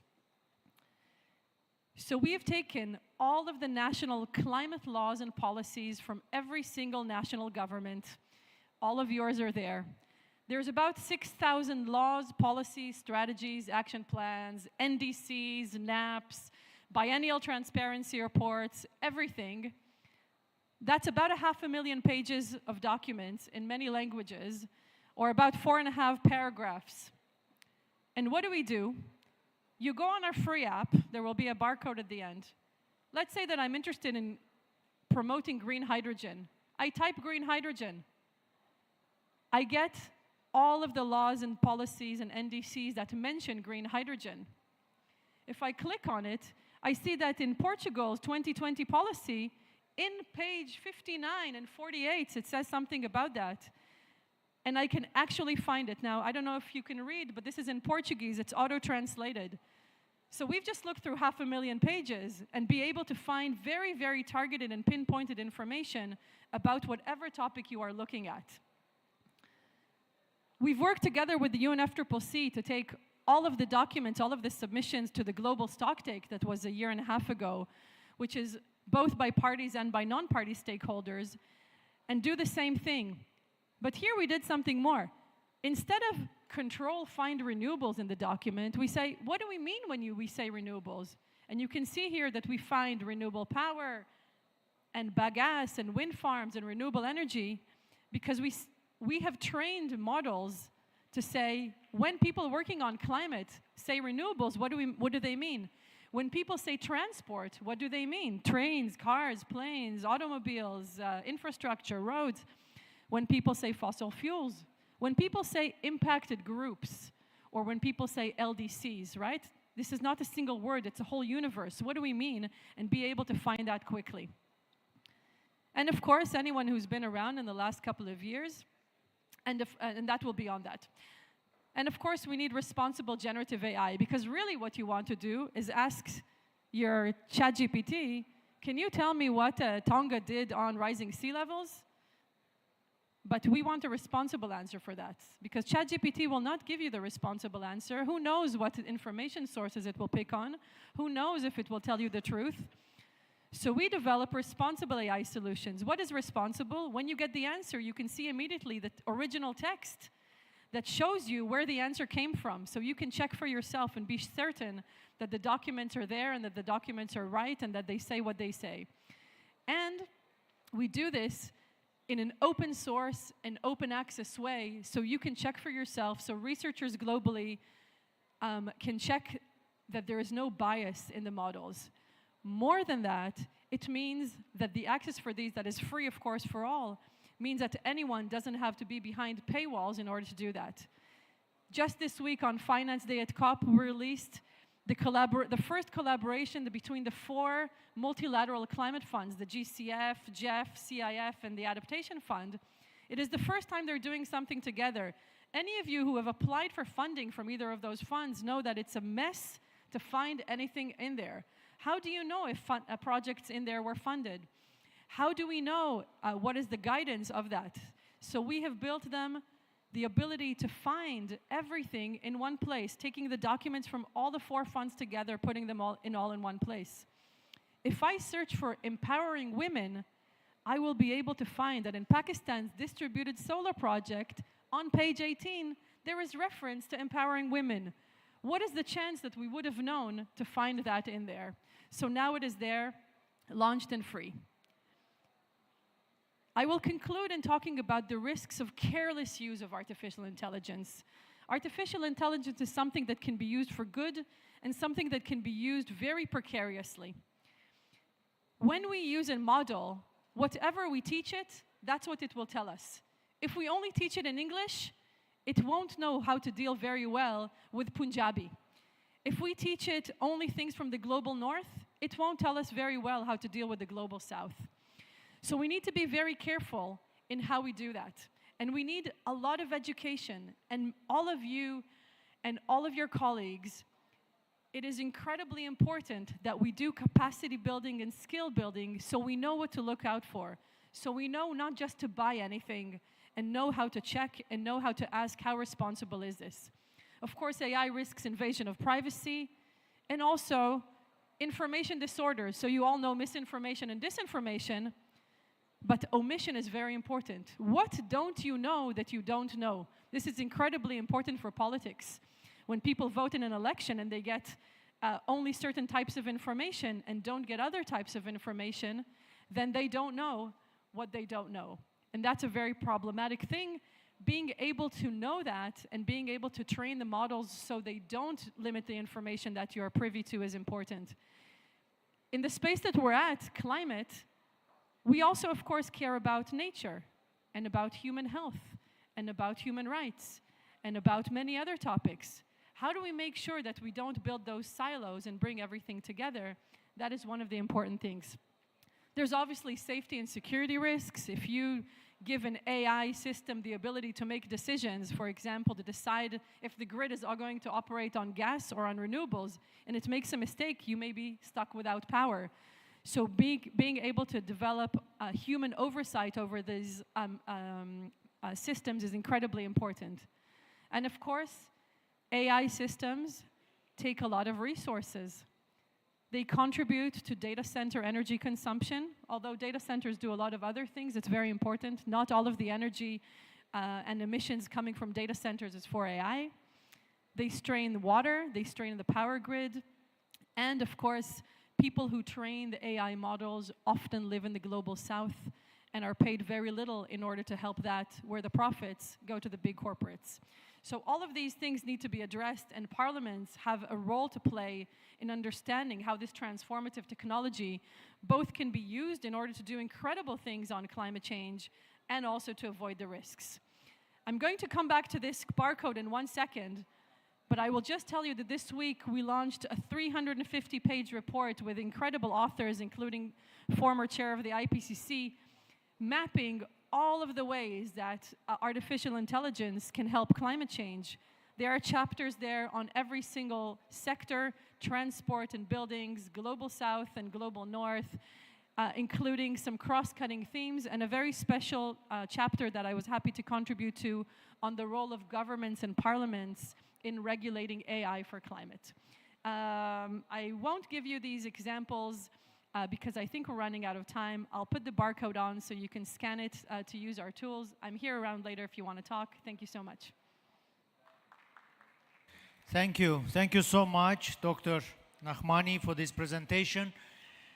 Indeed, we are very interested in these new ways to use technology, especially artificial intelligence, to better search for data, for better integrate data, to coordinate activities of different parliaments, to search for laws. So this is very helpful, very helpful. Thank you so much. And I'm sure that this barcode that you left us, or QR code, will be used by the participants. Next, I would like to give the floor to Ms. Tatiana Esteves. She is the founder and CEO of a startup called Permalution. As we talked about technology, of course, The role of startups, the role of innovators is important in this issue. So Ms. Esteves, the floor is yours. Thank you very much. Yes, hello. Wonderful, thank you. Hello, and dear honorable members of parliaments and distinguished guests. My name is Tatiana Esteves. I am the founder, CEO of Permalution. We're a Canadian-based startup that is working on technology for cloud and fog water collection. So, as many of you may know, by 2030, 2/3 of the world will not have enough water to cover their needs. There's 14 countries already under extreme drought category, and just for reference, there are more people in the world dying because of water-related causes and sanitation than war. So as rain is considered vertical precipitation, clouds and fog are considered horizontal precipitation, and we can collect up to 3 times more water than with rain. By definition, fog and clouds are made of tiny particles of water that are suspended in the air, and we're on a mission to introduce this new water source through our world-class technology comprising 3 units. The first unit is called the Fog Atlas. This is an algorithm or predictive model that pinpoints where the equation of clouds or fog meet in a region for us to collect it as a water source. Once we pinpoint these hotspots or fog spots in a region, we set up the second unit of technology called the Water Radar. This is a set of meteorological sensors conceived to analyze fog and clouds as a water source, providing the estimated yields we can collect, the water quality, and we build a cost-benefit analysis for each project. For then installing the third unit of technology, which is this big hardware we call the fog collectors, which comprises these huge membranes with hydrophilic properties that once the fog or the cloud touches this membrane, it forces to turn into liquid, providing on average from 150 to 400 liters of water per unit of 20 square meters, and now our industrial sizes providing from 700 up to 2,000 liters of water per day per unit of 100 square meters. Unlike rain, if we don't collect cloud and fog, they go back into the atmosphere through temperature change and therefore is lost from the local hydric cycle. Usually we would have conifers, redwoods, sequoias, these trees that are so tall because they irrigate on fog and clouds that would reintroduce this water source into the hydric cycle. Nowadays, we have less than 5% of the tree masses that can do this job. So we are doing biomimicry, or mimicking what nature would be doing to introduce this water source in regions that are completely remote. Because our technology does not require energy to run, we can go into remote regions. And because we don't need relative humidity, we can go into the driest places on Earth where it doesn't rain even 1 drop of rain per year. This is one of the renders of the latest projects we are doing in the Middle East. And because of IP and patent issues, I cannot put the actual pictures, but for you to have an idea of how it works. We usually, once the water is collected, we apply it for projects in conservation, wildfire mitigation, climate change observation, agriculture, and many other applications depending on the needs. We have partners for filtration systems, artificial water masses, irrigation systems, and more. Our strong suit is that we have the most unique database to understand fog and clouds as a water source. Nowadays, fog and clouds are being measured in airports for visibility and mobility reasons, but not to be understood as a water source. We're using over 6 different data sources to feed our algorithm. 25% of the world has already been mapped for the best locations for fog and cloud water collection spots. And we are still mapping the rest of the world, finding very interesting hotspots that we didn't think, and even in the countries, they didn't know they could have this type of water sources. The sky has 37.5 billion gallons of water that we can tap into. We have applied already our technology for community water access, conservation, wildfire mitigation, private ESG agendas of private companies, and also climate change observation, given clouds and fog are a very strong indicator to understand climate change. We are also partnering with applications for community water access, and next year we're starting a new application, still tapping into floating water, but for industrial steam recycling, starting with data centers, and then moving into textile, breweries, food processing, nuclear, and more. We are more affordable than desalination plants and more sustainable. We are more efficient than rain, and we're safer than groundwater extraction. We are mainly operating in Middle East, Latin America, and now North America as well. And we're in conversation for projects in Africa and Asia, especially the countries that are in need of these solutions the most. Because we're mapping the best places in the world for our solutions, we're also mapping the best partners that can apply and use and help us out to implement our solutions where they need it most. Sorry, I'm gonna stay back on this one for a little bit. We're very strong on impact metric measurement, greenhouse reduction metrics as well, as we're pushing for that calculations from our conservation, wildfire mitigation, and water access projects. We got a shout out at Google last year from World Water Week as one of their favorite startups for sustainable development. We were chosen as one of the top 5 women in sustainability at Climate Week a few months ago, 1.5 months ago, and as a World CEO Water Champion by the World Bank last year.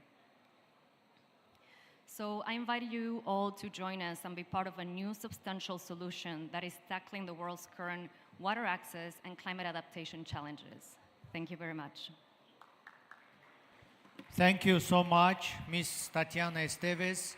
This is a very, very interesting startup and definitely very useful for our planet to conserve the water, to use wisely the, let's say, resources of the nature. So I hope that the participants will log into your website and learn more about it. Last but not least, I would like to give the floor to my colleague, Member of Parliament from United Arab Emirates, Federal National Council, Ms. Mira Al-Suwaidi. She will make a presentation from the experience of UAE. Please, the floor is yours. Assalamu alaikum. Thank you very much for having me on this panel. Distinguished fellow parliamentarians and esteemed colleagues. My name is Mira Al-Suwaidi and I'm a member of parliament from the United Arab Emirates. And I'm the only MP, I believe, on this panel. So I hope I can give a different viewpoint of how members of parliament can work with startups and different organizations in order to improve our policies, especially when it comes to climate change and using technology in that front. So thank you for giving me the opportunity to join this discussion, particularly focusing on how we can advance technologies to most vulnerable to climate impacts. This challenge that we're facing today lies at the heart of our global response to climate change, and I'm honored to share with you today some of the insights from our experience in the United Arab Emirates. So maybe let me start by talking a little bit about our technology-driven climate action journey in the United Arab Emirates. We have gone under, I would say, a remarkable transformation.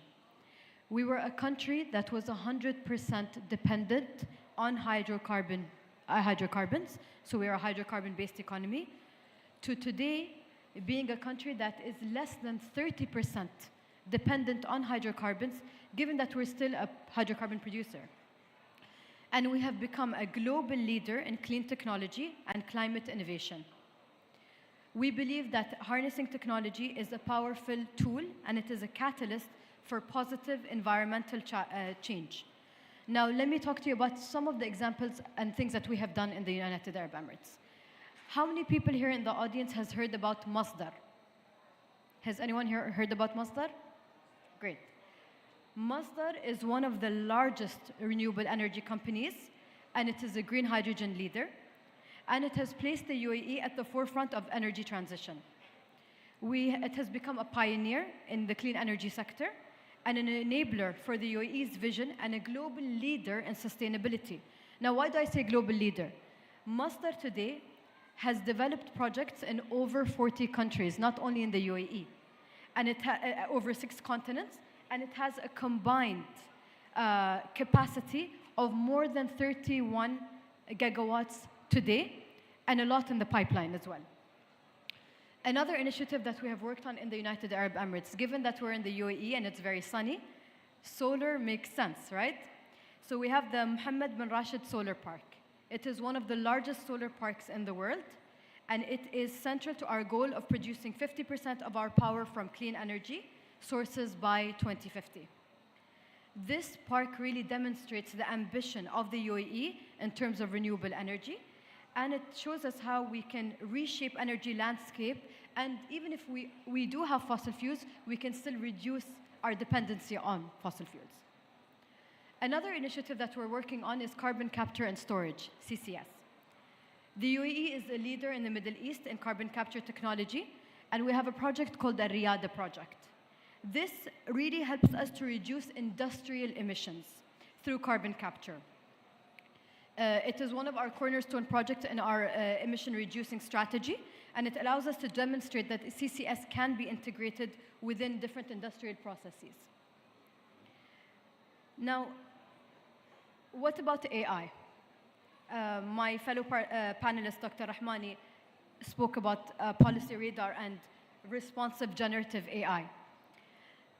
Artificial intelligence and IoT, the Internet of Things, is a crucial strategy that the UAE has taken in energy management. We employ artificial intelligence and the Internet of Things across different sectors like energy and transport. And the main reason is because we want to enhance efficiency, reduce waste, optimize resource usage. And these different innovations allow us to enable data-driven decision-making and improve our environmental outcomes. Why do we do that? Maybe because we are a small nation and we're a very young nation. More than 60% of the people in the UAE are under the age of 30. So we really need to focus on AI and how we can have data-driven decision-making to improve our processes. So now that we've spoken about this and we've spoken about what the UAE has done within the UAE and abroad, what have we done technologically in order to help bridge the technology divide that is in place today? We believe that equitable access to climate technology is essential for a just global response to climate change. And we have committed to sharing knowledge and resources to support other nations' climate ambitions. And maybe there is a long list, but let me just name 3. The first one is the UAE Pacific Partnership Fund.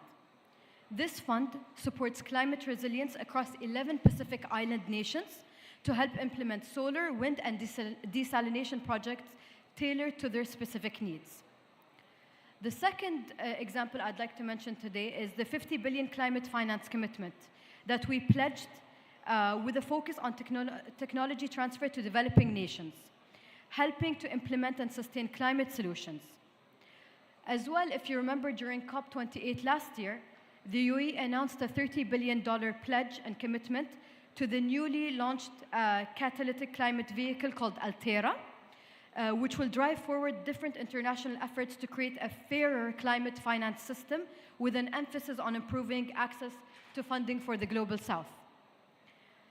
The third example that I'd like to highlight are African partnerships. Through solar and wind technology deployment, we are bringing clean energy to remote communities in Africa.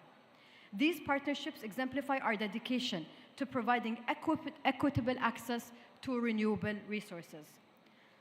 So now that I've spoken to you about the UAE and how we focus on ensuring that we're bridging the technology divide and playing our role as a global citizen,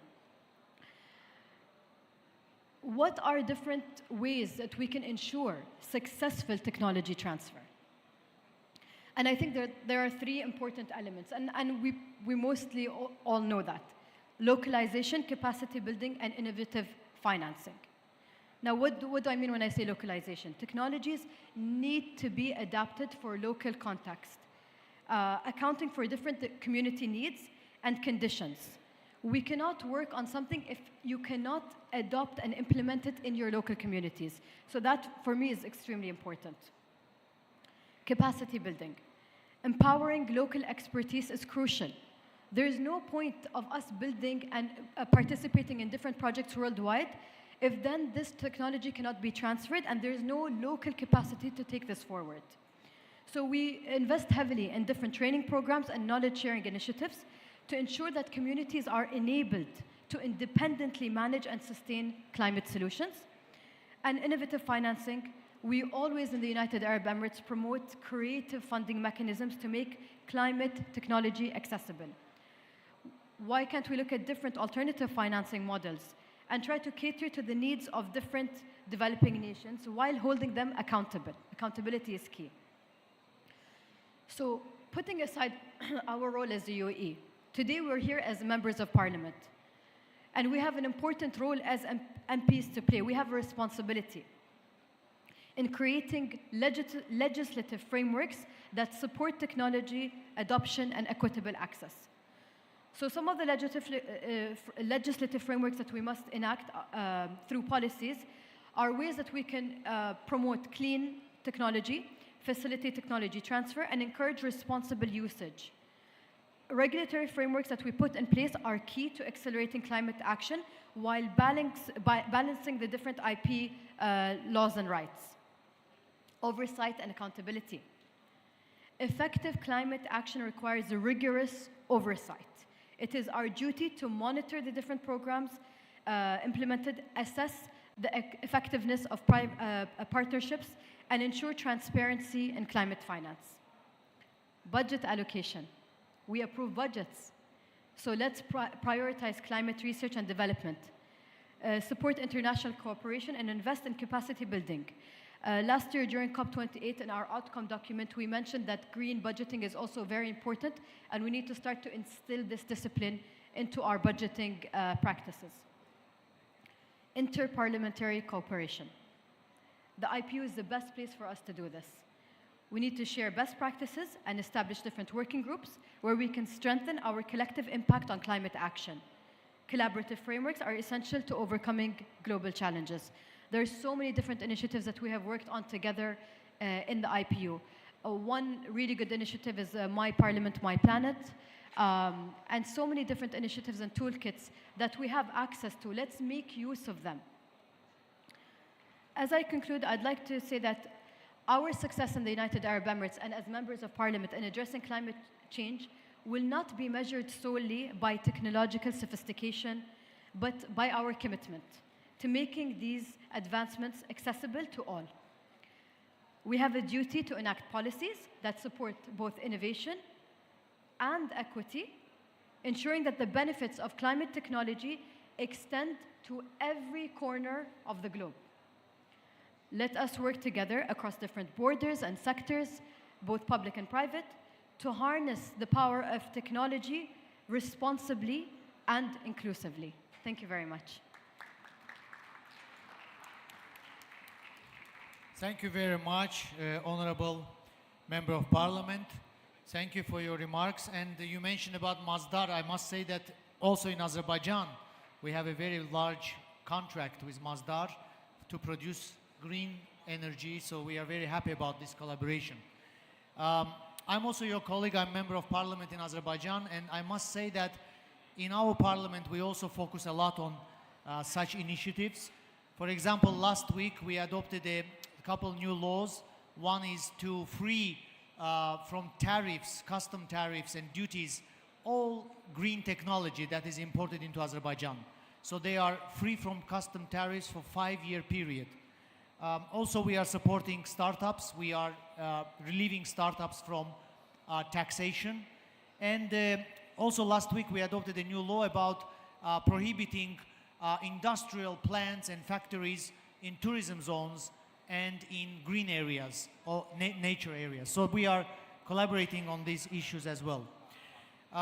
Thank you, dear panelists, for your remarks. Maybe I will give the floor to the audience to ask questions or maybe to make interventions. First, I have here a representative from South Africa, Mr. Cedric Frolik. Please, the floor is yours. No, good morning, moderator, and to the excellent panelists. I think you really deserve another round of applause for the excellent inputs that you have made. It's good to come to COP29 conferences when you mix with parliamentarians and you hear words such as free transfer of technology, technology sharing, open source. And that is what we expect from parliaments, but not only from parliaments, from the governments of the world as well. For instance, in South Africa, the Climate Change Act was enacted in July 2024, a few months ago. And it is designed to define, manage, monitor, and implement our response to climate change. And technology will be at the bottom of it. When we report, we'll have to use technology. But due to the huge inequalities that we have in the country, and also in Africa as a whole, you do find that we run the risk when we transition to a low-carbon, climate-resilient economy, that there is a risk that you can leave people behind. And unfortunately, when it comes to technology, it impacts directly on the poorer people, those living in rural areas, those who are not covered by cell phone networks, those who don't have access to the early warning systems that are in place. They're the warning systems for fires emanating from climate-induced disasters and so forth. So the question is that we need to address as legislators is, what are we going to do with this information that becomes available? How are we going to customize and localize it in our own laws and in our own regulations? But at the bottom of it is the issue of finance that the representative from the UAE mentioned. And this COP must deal decisively with upscaling the finance to allow all countries who are not financially able to do so to get access to the necessary funding to build their own capacities. Thank you very much. Thank you. Thank you very much. I'm going to give the chance to the panelists to respond at the end as a wrap-up. Next, I would like to give the floor to Miss Manuela Tender from Portugal. Is she here? Are you here? Okay, the floor is yours.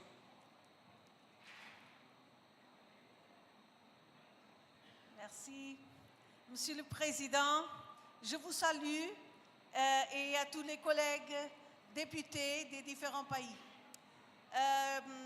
Dear friends, deputies and colleagues, I would like to congratulate speakers, all those who today and yesterday have been sharing with us so interesting things, and their contribution is precious. In Portugal, we share the desire and the determination and even the commitment that we make to contribute to worldwide technologies to reduce emissions and develop a sustainable future. The parliaments, being the agents of public policies through their missions, will definitely have a very important role to play in this collective commitment. Yesterday, it has been so eloquently stressed, these challenges that sometimes parliaments face vis-à-vis their interaction with local entities, so that the true realities are taken aboard and that circumstances are taken aboard. So in each country, we know, and in the regions, things may be different. We need to gauge the situation that will make it more possible for us to implement measures efficiently. We have to enhance cooperation with governments in order to ensure the alignment of priority policies and options. Climate change threats our ways of life, agriculture, and other activities that are of essence for our survival. This also threatens the most needy ones, those that are more vulnerable to the situation.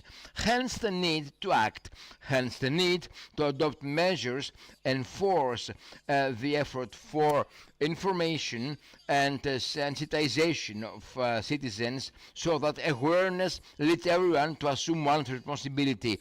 We also have to analyze the impact on worldwide economy and on the life of each and every citizen. Parliaments and governments need absolutely focus more on climate change impact and of public policies on the life of citizens and on their way of having access to essential staples, allowing them also to have a decent living. The fields of science and technology should be utilized. It is essential because these are domains that play a fundamental role in our effort. We need to be able to warrant the access of all countries and all regions to innovation and technology so as to be able to face successfully the new threats and challenges that really is in front of us. Having science and technology collaborating is essential today, both in the field of knowledge and the perception of problems, as well as with respect to developing efficient solutions. Not to forget the need to better evaluate public policies before they are implemented, also gauging their impact on our lives. This is also very important in order to redefine and reorient these policies. Parliaments, governments, local authorities, they need to make the best use of science and technology, because assisted by technology and science, we will be able to overcome problems and meet the challenges successfully.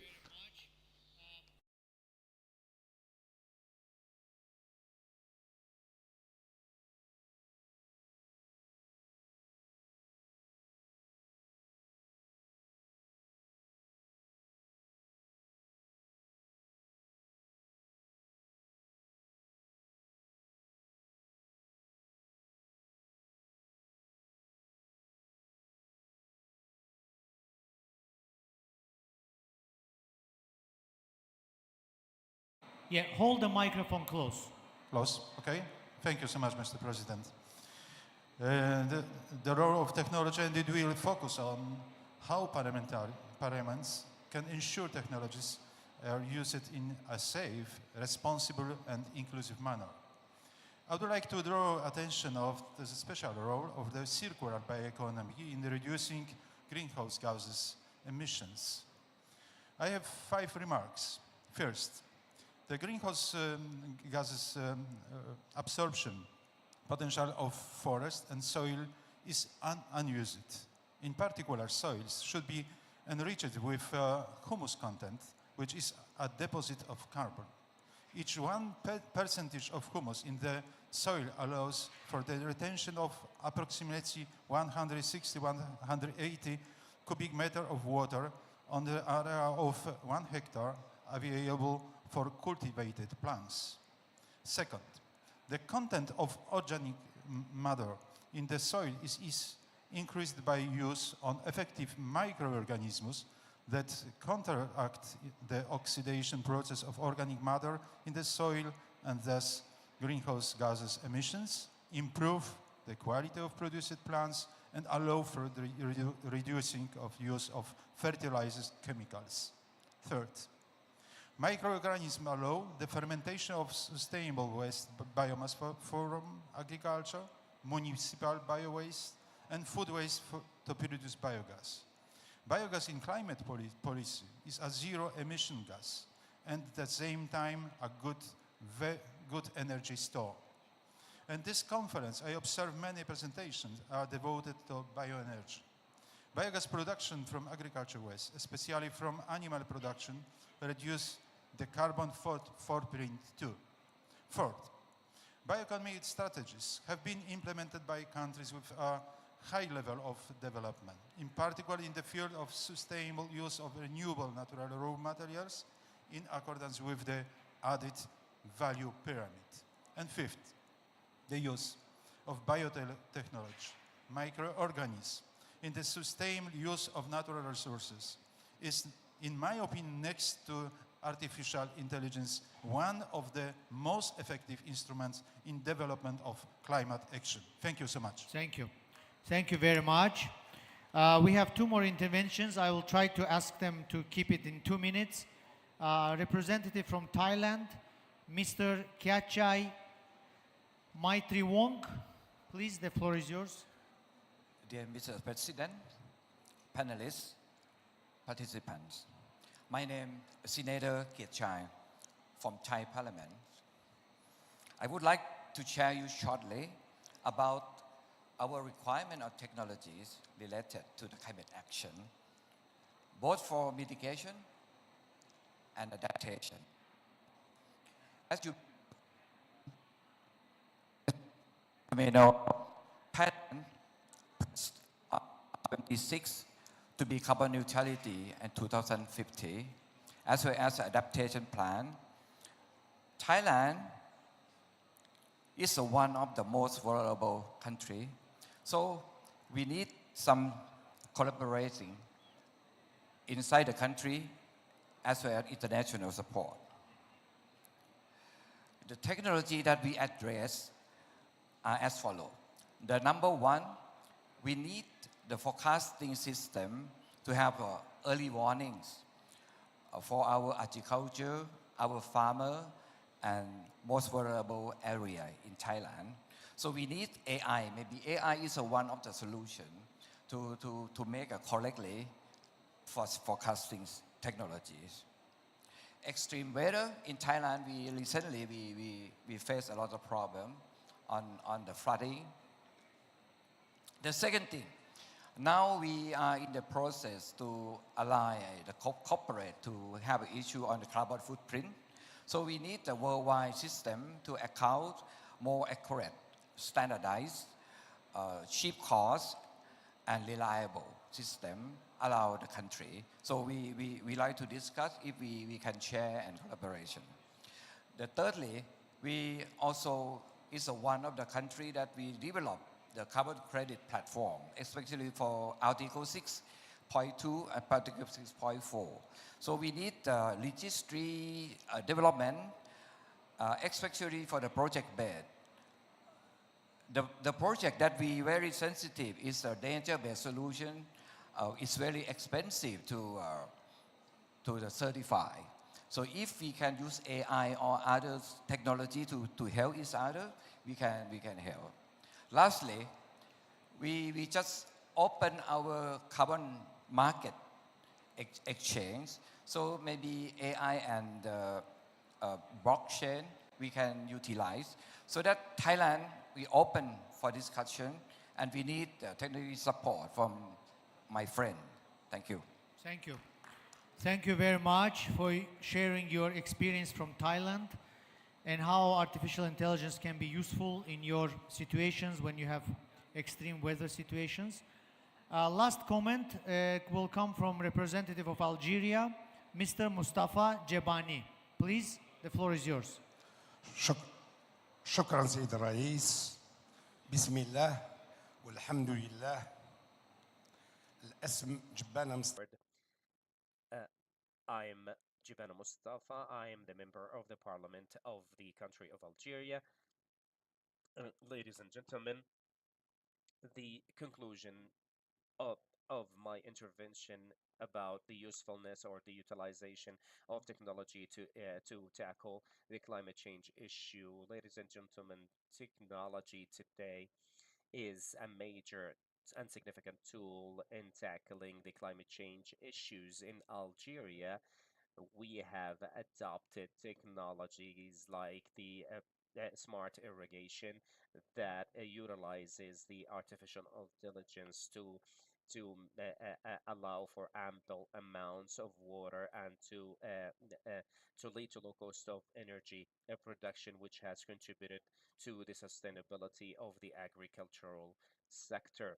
Ladies and gentlemen, at a wider scale, the artificial intelligence is utilized to analyze the data of the climate and to anticipate the strange phenomena similar to droughts and floods, which helps in taking countermeasures, preemptive one, and also contribute these sensors, the sensor systems enhance the management of water and monitoring the forests, which enables the tackling of the desertification issue, and also the developing countries issues, well, similar to the problems of the infrastructure and also the unqualified human resources, which calls for international cooperation to develop the technological solutions and the transfer of expertise. Ladies and gentlemen,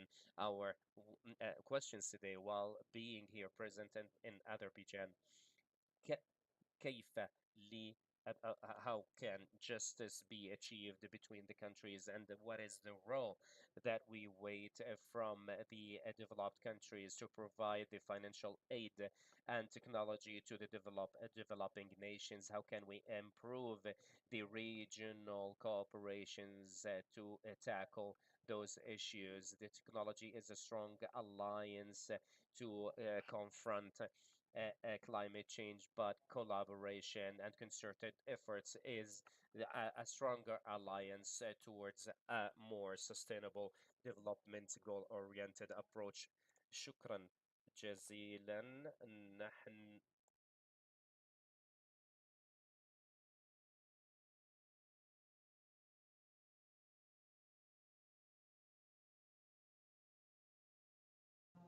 As a host country, so I would like to greatly welcome everyone there. So I'd like to also make a close remark. I am Fatma Yildirim, working in the Azerbaijani parliament and also the deputy director of the committee for the ecological resources.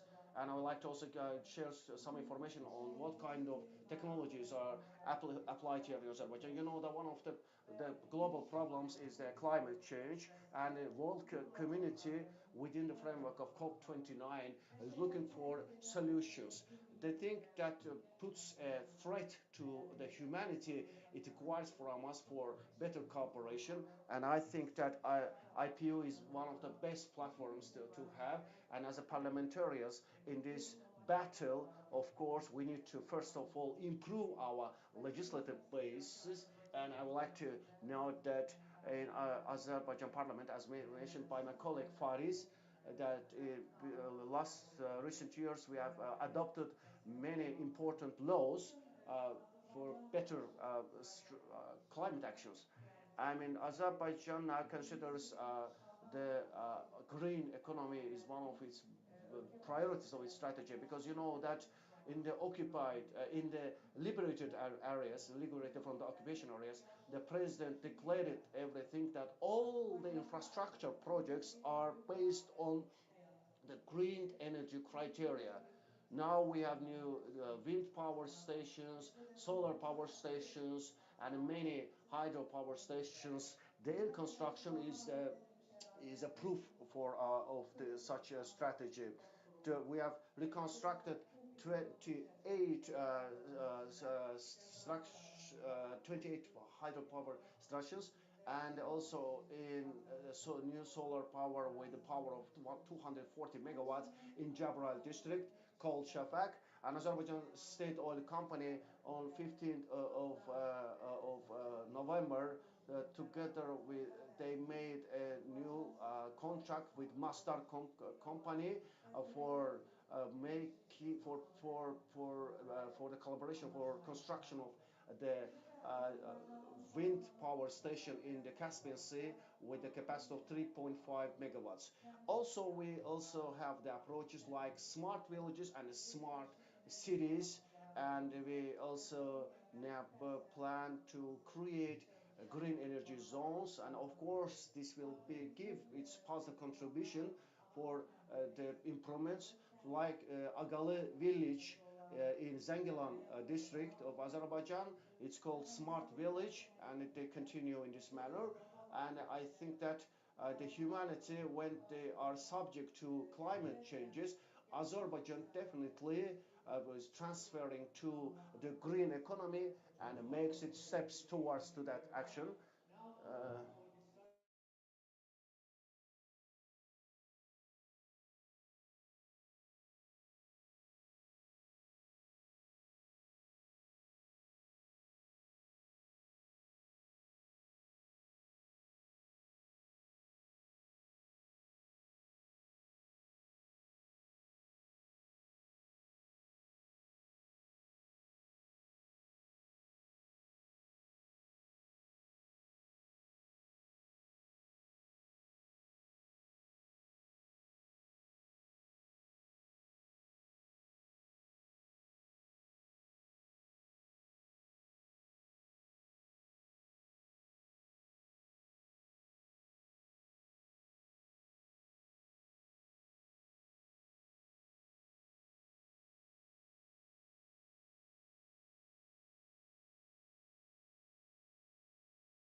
certain areas. It's the only replenishment method they can have.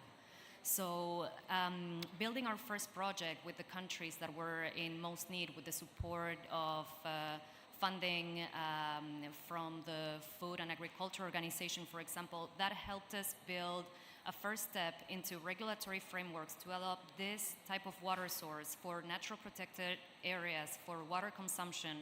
And this helps us bring a template to other municipalities, other government bodies that can use this as a starting point. So I invite you to take the first step into adopting innovation and integrating it hand in hand with the government, also with the private sector, which is important. On our end, we are working very diligently to translate our projects also into greenhouse emission reduction and carbon offsets. Also, this provides an additional sustainability for the projects we want to develop in the countries that are most affected by climate change and do not have the funds to implement them. So not only this becomes a sustainable option for them, but an additional income by adopting this type of solutions. One last point I wanted to make, we've been part of many workshops and sessions on NDCs, NAPs, BTRs, TERs, and many regulatory and frameworks that can help the governments to set up their goals and achieve them. I've seen very little conversations of the private sector coming in, and it is very important to integrate a whole holistic point of view because, yes, there are many countries that are setting up their objectives, but we need different types of solutions so that we can make sure that we can meet these goals. So, yes, the partnering with the legislatory body, it is, and parliamentary members, it is very important for the adoption of our solutions and innovations, and that can open the way also for other countries and other applications. Thank you. Thank you. Thank you very much, Ms. Tatiana Esteves. Final remarks come from Dr. Michal Nachmani. Please, the floor is yours. Is my mic on? Great. We talk about technology, but I listen to all of you and I hear a lot of pain. And the main pain that I hear is about inequality. And it's about inequality between those who have and those who have not. And this could be between countries and within countries. And it would be wonderful if we could fix that right away, but we don't have time to fix everything right away in time to fix climate change and grid it down, get emissions down, and get resilience up very quickly. So I think when we talk about technology, there's a difference between who develops fast and who can use it fast. I am not envisaging starting a new Google on a small island developing state in time to fix climate change. This does not mean it is not possible at a later time scale, but we're unlikely to do it right now. So the question is, how can we take the technology that is already here, that is already available, and deploy it to be used very quickly and used very quickly? And I want to take you to health. And this is, again, a painful subject, but think about the COVID vaccinations. COVID vaccinations were developed by some, and then they were deployed. There were questions about the equitability of how they were deployed and the challenges in deploying them to the global south. You all know that. Many of you have been around in your parliaments and in your governments to see that. But the ability to develop those vaccinations became possible due to open science. For decades, scientists published their papers, put out genomic databases that allowed later companies to build innovations on top of that, and then to roll those innovations out very quickly when they needed to. This is what we need to do with climate. We have a lot of public data. We have a lot of data that governments and parliaments can force to be made public. And this is something that can be done fairly cheaply, being able to do this. And then take the innovations built on top of that in collaboration with the private sector, in collaboration with governments, and deploy that as quickly as possible. So my call for you is, wherever you are on the side of inequality, call for openness, call for transparency, call for sharing as much as we can. One molecule of CO2 that is emitted in one place is the same thing anywhere. Thank you so much. Thank you. Thank you very much. This was very, very interesting panel. It's a must to discuss technology and innovations and how it applies to climate change issues and how it applies to our daily work as legislators. Let's applaud the panelists for their great contribution, and thank you everyone for your comments. And this is the end of the 5th session. We look forward to see you in the next session. Thank you very much. Ladies and gentlemen, and now we are going for the lunch break. The lunch will be at the same place as yesterday, and I have a reminder that you are kindly invited to be back at the room by 13:45. We are trying to finish program earlier. To counter the climate crisis, we need reliable data on where I greenhouse will gas emissions are coming from. repeat it again that you are kindly invited to be back in the room by 13:45. We are trying to finish program earlier. Thank you for your attention. Now provides highly detailed, recent and open source data. Now anyone, anywhere can quickly understand precisely where greenhouse gas emissions are coming from with data on carbon dioxide, methane, nitrous oxide and CO2 equivalent. Climate Trace detects emissions activities from every major economic sector and every country. Nearly all the data is independently sourced, rather than relying on self-reported data, so you can verify and fill gaps in your government's disclosures. Data on more than 350 million emitting assets are available on the free platform, including emissions estimates for individual power plants, factories, cargo ships, and more. To explore the data, go to climatetrace.org. Access the platform on a desktop or laptop computer, rather than a mobile device for the best user experience. Once on the website, click Explore Map, type your country name into the search bar and select a sector you wish to view. Climate Trace will show you sources of emissions on the map and the total emissions for your selection. Click on specific points on the map to learn more about each individual source or location. Company ownership data can also be previewed here, but the Data Downloads page offers additional ownership data. To see individual sources displayed by ranking, click on More Details on the bottom right side of the screen. You can download detailed data spreadsheets from the emissions map by clicking the Download button on the bottom right side of the screen after you've set all your filters. You can also compare your country, a specific sector, and individual assets with others using the comparison tool. On the right and left sides of the screen, make different selections for country, sector, and more to see emissions totals compared side by side. The ranked lists in each column also show the highest emitting individual sources for your selections.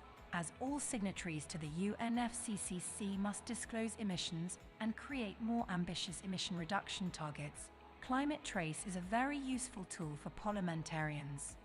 Here are 3 ways for you to take action as a parliamentarian. Check Climate Trace. Use it to complete more accurate and timely emissions inventories and verify self-reported data from major emitters to identify potential gaps or differences. Review the ranked list of the biggest emitting sources in your country and make decisions based on the highest impact actions.